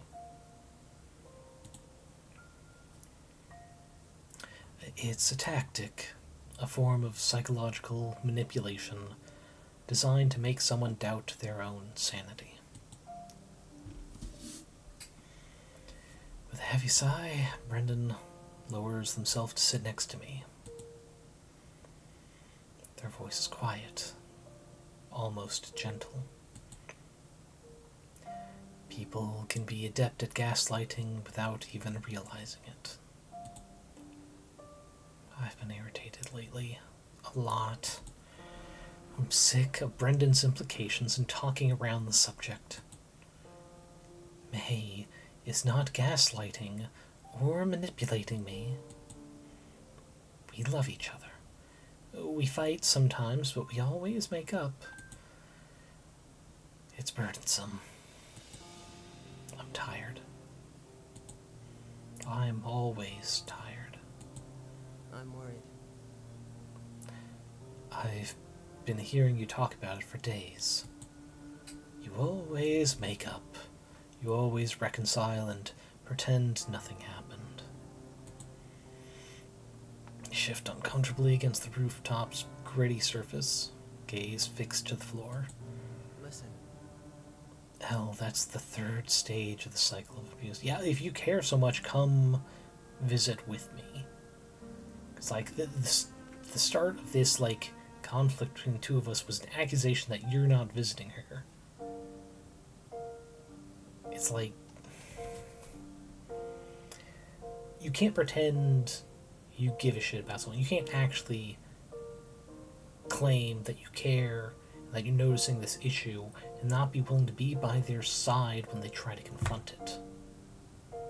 Like, this isn't a case of us not having the spine. They gave us advice, we tried, and it made things worse from our perspective. It's not a case of cowardice. That is a case of gave us advice that didn't work out. So maybe, it's like, I know the story's probably not going to allow it, but maybe he should fucking come with us.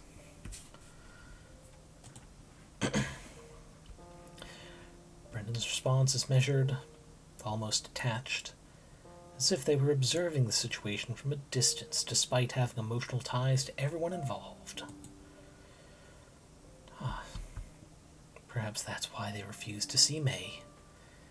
Easier to watch than to partake. Brendan keeps using these words, abuse, manipulation, gaslighting, as if they're accurate to May and I.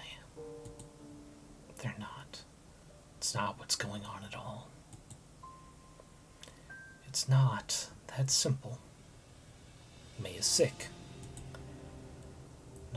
A knot tightens in my stomach. Things just get heated, and then we find a way to make things right again.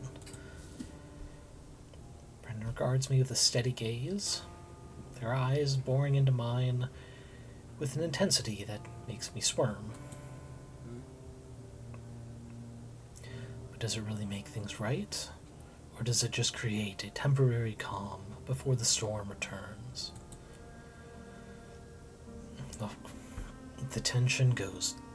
The cycle goes. Tension, incident, reconciliation, and calm. Shake my head, unwilling to let Brendan pull me into their made-up story. Don't explain it, I don't need it. I move to get up. As I push myself upright, my muscles protest with aching stiffness. The gritty texture of the rooftop surface scraping against the palms of my hands. Leave me alone. I turn from Brennan, because I don't want to hear it. I just want everything to go back to how it was before. And it will. May just needs to get better. She will get better. I'll be here tomorrow too, you know? Whatever.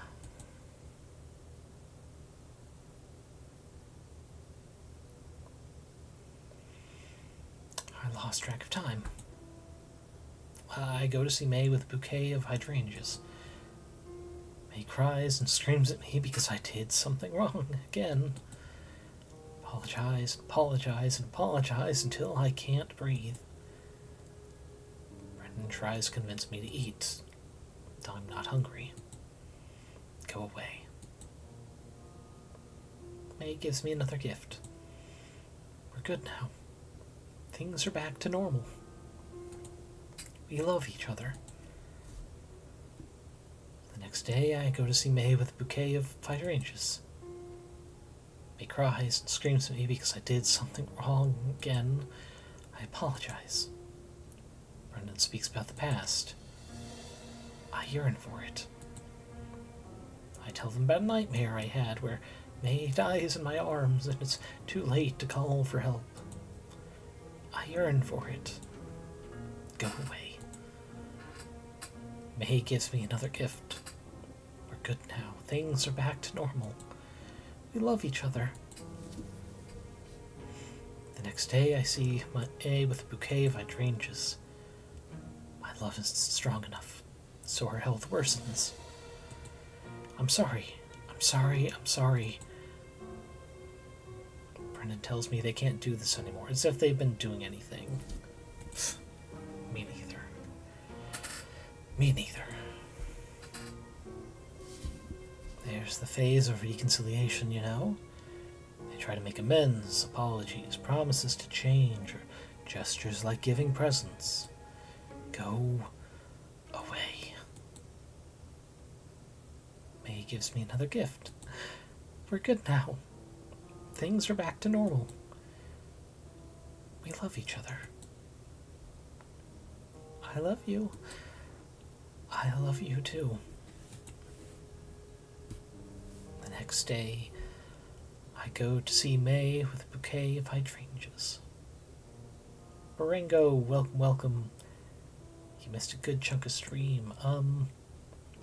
To catch you up to speed, this is a free visual novel based on an older trope. I don't see it so much in fics, though it could be I'm just not looking in the right places. Based around Hana hockey disease. You know, where people vomiting up flowers due to their love for others. It is our partner who has it.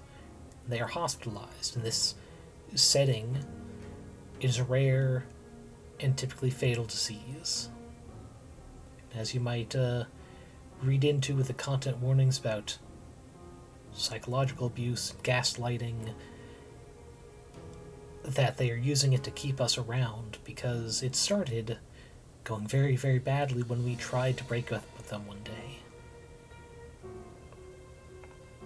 And it is just becoming, like, the last several minutes have just been a cycle of general, we go to see her with a bouquet of hydrangeas. I assume this is going to continue like the rest of the previous 3 or 4 cycles. No. You didn't say you loved me yesterday. Yesterday. I didn't. Fuck. I'm sorry. I don't know if May's right or not. She must be. I'm always the one in the wrong. It's my fault. Brendan, her brother, speaks as if they know everything about everything. Listen, Tension is first stage. It's the buildup of stress and unease, the feeling that something is about to go wrong. Next is the incident. This is when things boil over. It could be an argument, confrontation, or any form of leave me alone. May gives me another gift. We're good now. Things are back to normal. We love each other. I love you. I love you too. I said it this time. I should say it twice from now on so I never forget again. And so the cycle renews. Yeah, it's not healthy. And like from a meta perspective, the cycle could be stopped. Even with this issue between May and I, the player character, it could be stopped oh so easily. If only the concerned brother Brendan would fucking step in and be there with us. If for no other reason but having a third person, a witness to the events, being able to see exactly what's happening, give concrete examples like, look, this is what she's doing to you, this is what I've seen, and you need to stop. It's like, no. They're going off of hypotheticals or what we tell them. And when someone is this deep in their cycle of abuse, and gaslighting especially, that they can't get out by themselves, you need to try to be there for them and not just tell them theory and fact. You need examples. You need to give support, physical, present support, and not just words. Because when you can't trust your own thoughts, when through gaslighting, you're being taught to only trust the thoughts and experiences and things another specific person are noticing, it also becomes hard to trust anyone else.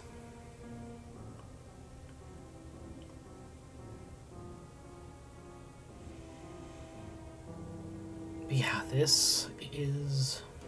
it feels like a very realistic, if at times not well written. Like, not in terms of, like, pacing or plot, but, like, grammatically, every scene, actions and things happen in the past tense, unless we are, like, speaking lines. It makes sense for the flashbacks, too, before this started, but I've been doing my best to correct them in the text, but I trip up sometimes and forget present tense "ify." But yeah. We go to see May with a bouquet of hydrangeas again. May cries and screams at me because I did something wrong again. I apologize and apologize. Apologize until I can't breathe. Brendan tries to convince me to eat. I'm not hungry. Go away. May gives me another gift. We're good now. Things are back to normal. We love each other. Next day I go to see May with a bouquet of hydrangeas. May cries and screams at me because I did something wrong again. I apologize. Brendan speaks about the past. I yearn for it. I'm not sure. This is literally looping with the exact same phrase before. I'm not sure if this is something I need to like do a specific thing that's not obvious because it's visual novel text and I need to click something else. But yeah, I yearn for it. Go away. Gift, good now. Things back to normal.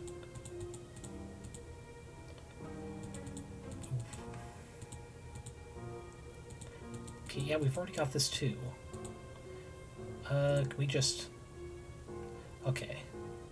Maybe we had to actually hit skip to eventually get through it. I think of running off. Somewhere far, far away. A place where May doesn't exist. Nobody knows me there. For that moment, I'm happy. The next day, I go to see May with a bouquet of hydrangeas. Because I had such awful, selfish thoughts yesterday, she coughs up petals and cries. I am at fault.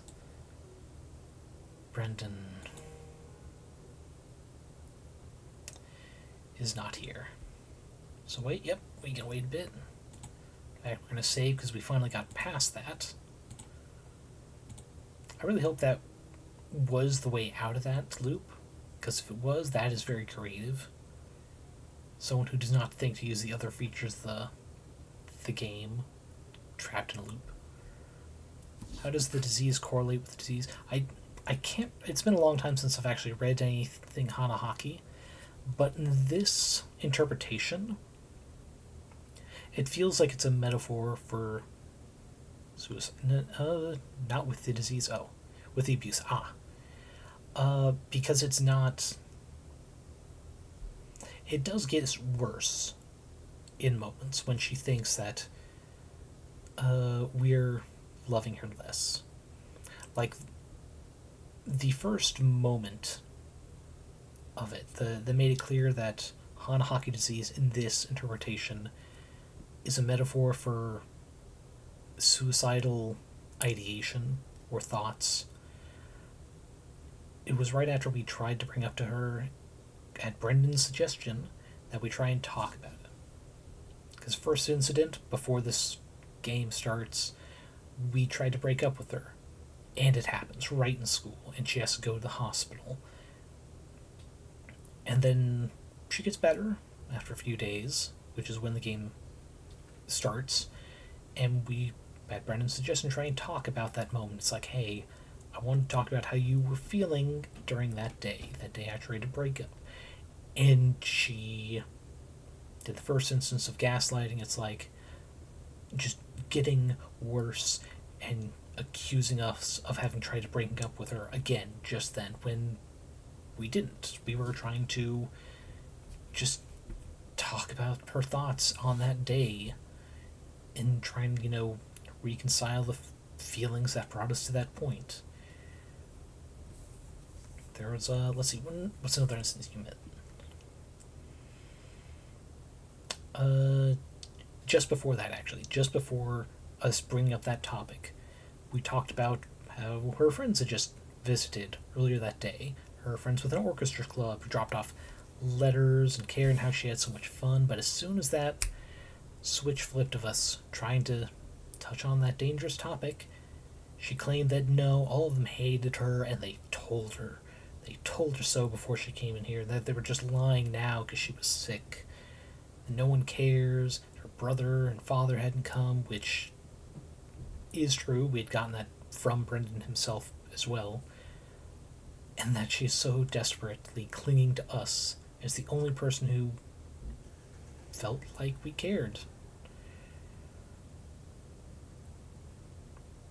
Sorry, I just noticed visual. It's alright. It's gonna bug me if I don't address this real quick.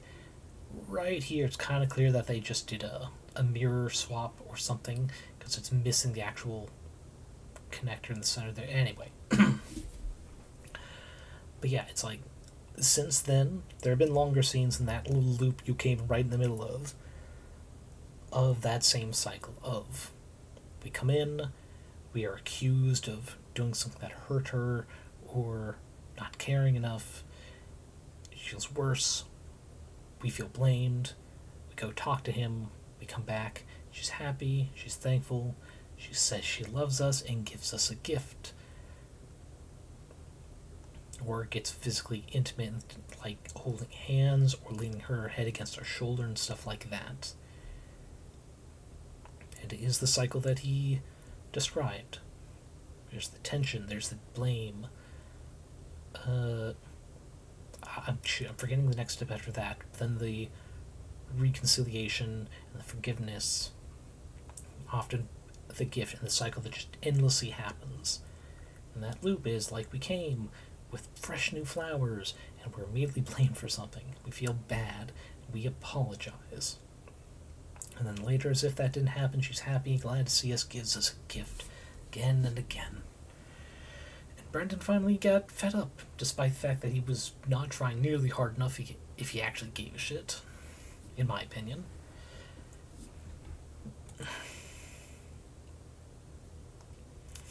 But yeah, I think in this interpretation of Hanahaki, if it does get worse because we don't care, I don't think it gets deathly worse by itself. I think it's a case of a physical manifestation of her anxiety, and if it gets bad enough, or we were to ever say, it's like, no, you're right, I can't take this, we need to break up, or I don't love you, she would kill herself. And the metaphor would be that the disease kills her. And I think that's a good metaphor for it. Because depression is a disease, in that it does need to be treated actively. And that if you treat it the wrong way, you can make things far, far worse than if you had done nothing at all. And doing nothing at all is also not a great option. But yeah. That's no surprise. Coming here every day for me, in parentheses, but never his fucking sister. I'm not worth it. I can't do anything right. Useless, useless, useless.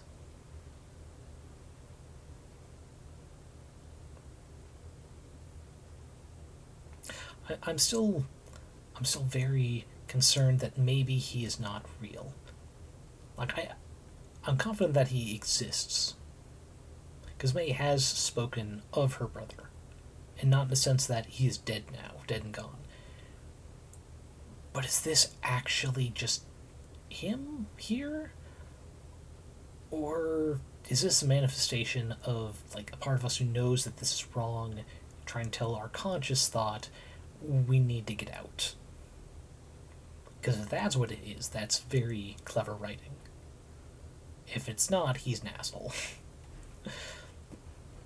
The next day, my legs take me to the East Wing's 4th floor's hallway once more. Everything I do is on autopilot. You.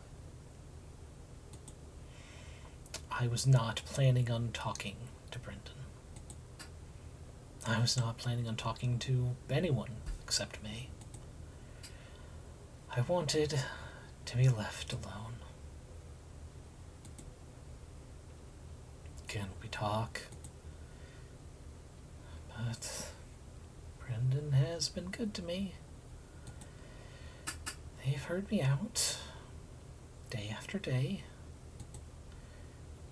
Even when I yelled at them to go away, I pushed them away over and over. And for some reason they stayed. For some reason they haven't given up on me like everybody else has.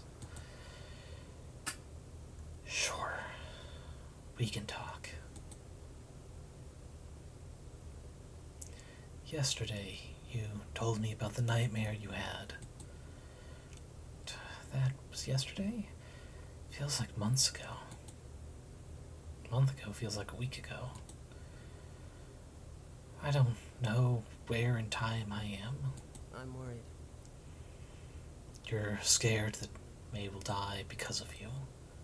That's why you're driving yourself sick. Yeah. But I'm fine. I'm okay. I assume you've read about the treatments for the disease.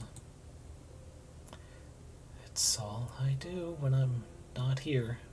Oh, Then you know about the surgeries and the transplants, and how they've been successful. Patients with May's disease have gone through successful lung surgeries. It's true. I read about it. And I read about it. And I read about it some more. The risks are too big.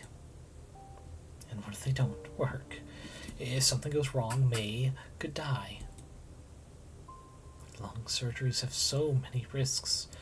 Infections, bleeding, air leaks, damage to the lungs, the blood vessels, the nerves, even the heart. If May dies, it'll be my fault because I made her sick. Not to mention post-operation complications. Some people don't ever wake up from anesthesia, and Brenda looks deep into my eyes as I blabber on. stop it. L. I pause to breathe, and they put a hand on my shoulder. Do you really believe that? Or is that what May told you?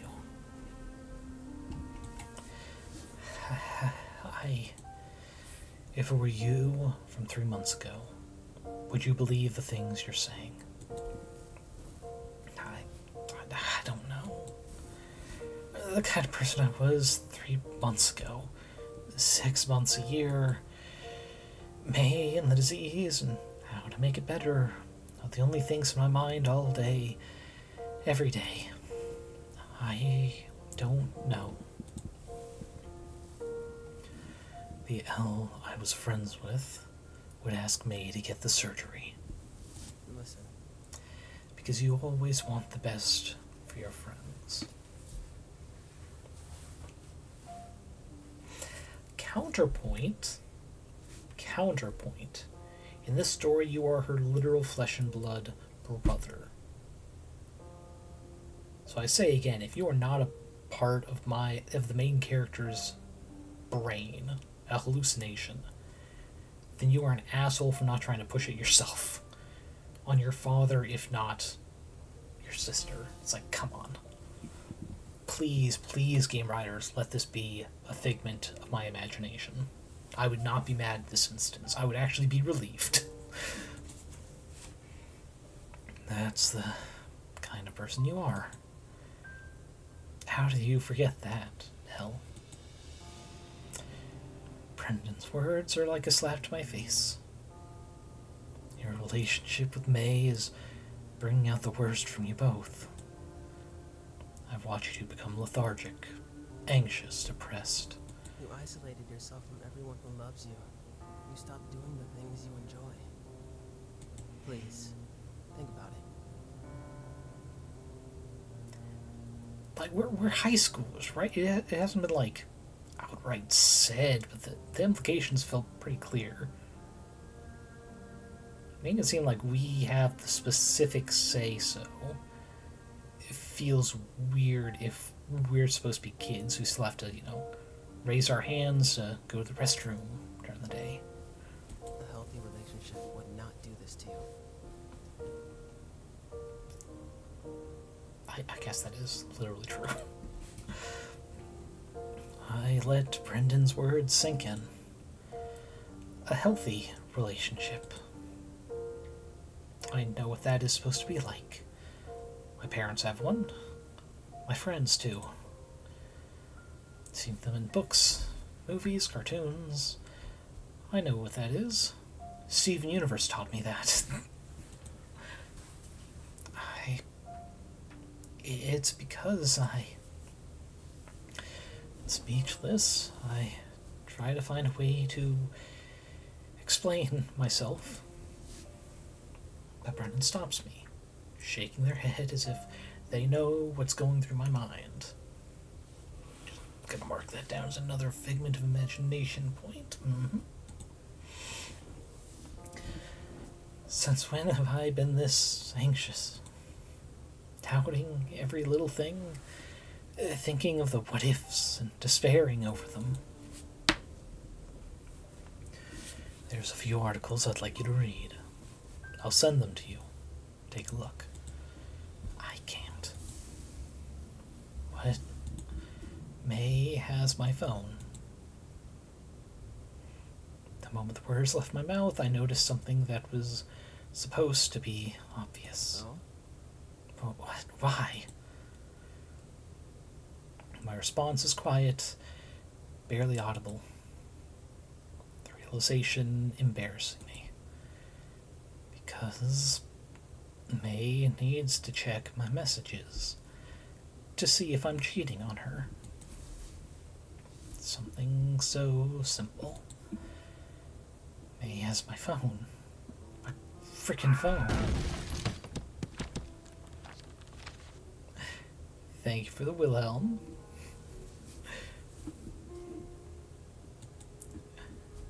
I've watched movies where this exact thing happens.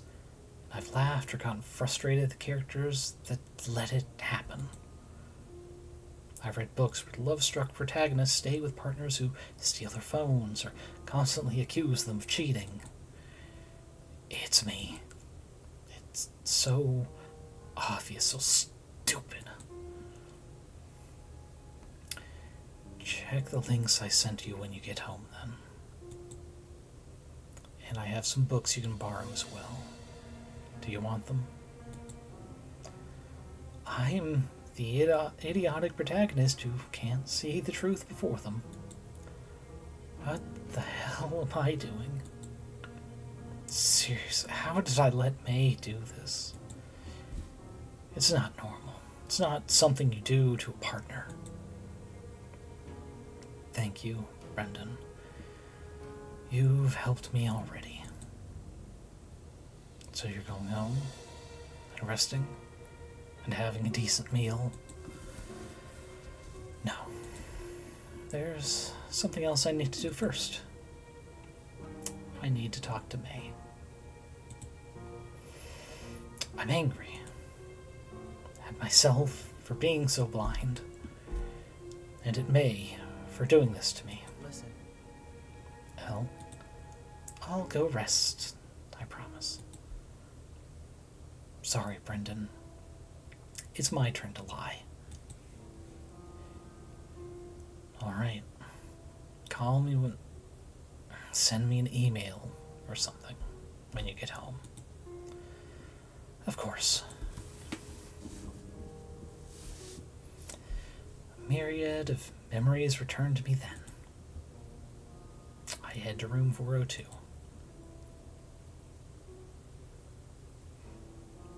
Oh, another flashback. We're gonna actually see the conversation that started this all. Asking to break up. Cool.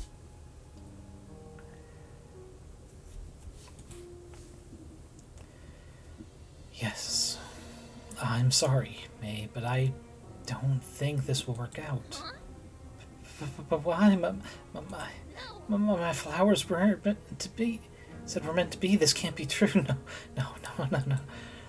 I had seen the signs slowly popping up as we spent time together. For now, I'd like to take a break from my romantic relationship with you. No. A break? That's not a thing. At first, May was sweet, kind, funny. I had fun being with her. We can still be friends. I don't want to lose the bond we have. But dating May was not what I expected it to be. It was her cuteness that I was attracted to, her kind, sweet personality. But I didn't really know her, I noticed. not nearly as much as I knew Brendan. Frankly, becoming of May was becoming a chore, an exhausting one. It was becoming too much for me to handle. I found myself no longer looking forward to talking or being near her as sweethearts. Planning dates or going out my way to walk with her home was not something I enjoyed anymore. How could you? The attraction I had towards her was superficial. By talking with Brendan about it, I realized that what I wanted was for the three of us to go back to how we were before. May, listen to me. I thought if we hit pause on what was going on between us, we could take some time to rethink what we wanted. I just want my friend back.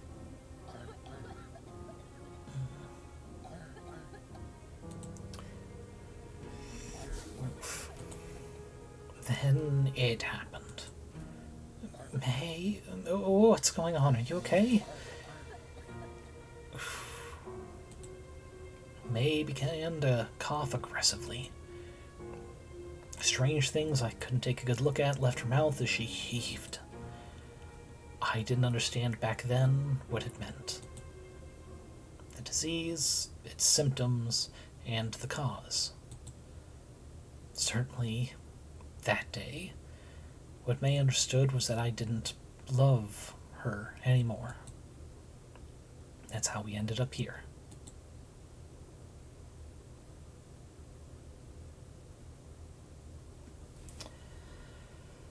That's how I lost sight of what's important to me.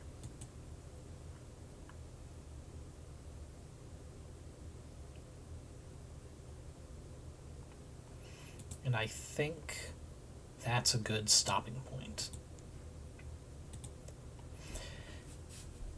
Because as the scene page says for this, part of the plot is that we have a choice of one of 4 routes. That we find someone else who catches our eye, who actually makes us feel loved, respected, and equal. And frankly, I'd rather start a stream with this conversation where I assume we're trying to get our phone back, at least, to get some control back out of this relationship, instead of just being the one who's blamed for every little thing. I think tonally it's a good place to start the next stream, and also a good little cliffhanger on it. I'm learning quite a lot more about minor cliffhangery bits for chapters and the writing of the fic I'm doing. And it feels right for this moment. So let's go over to the BRB screen and find someone to raid into. Actually, I'm going to do another quick save, just because I don't trust double save over each other. Okay. But yeah, other than the choice of, like, past tense for, like, every action, I think it's a well-written story. I think it's a good play on using Hanahaki as a metaphor rather than just a mechanic for an AU for forcing characters who, in their original canon, maybe didn't have a romantic interaction, or maybe not a good one. It's a nice little twist. Let's see. We said Lolotov. What is Lolotov playing? Didn't Dwarf Fortress? We could do that. Got a lot of people playing Pal World. God, that. Not rhyming. Alliteration, that's a term.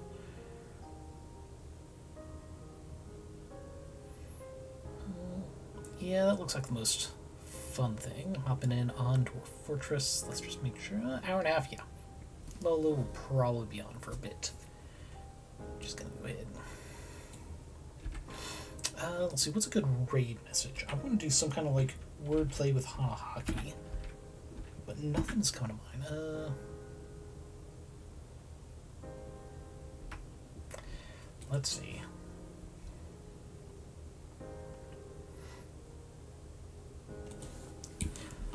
How about Hydrangea being the name of the game? My Beloved.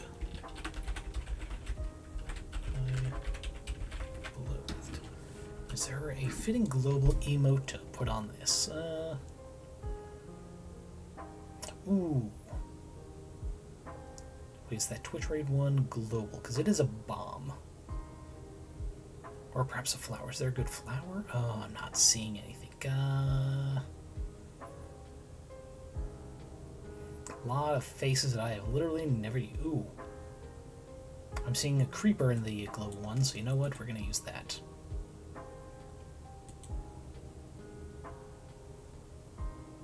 Good. Alright, so yeah, we'll go ahead and use this. As always, my wonderful tome readers, I hope you all are eating enough, drinking enough, getting enough sleep. Take care of your body so your body can take care of you. And if you think you or a loved one is in a bad place, whether a gaslighted, abusive relationship like the main character of Hydrangea is, or just in a low place himself, please do more than talking and actually use your actions to show they are loved. See y'all around.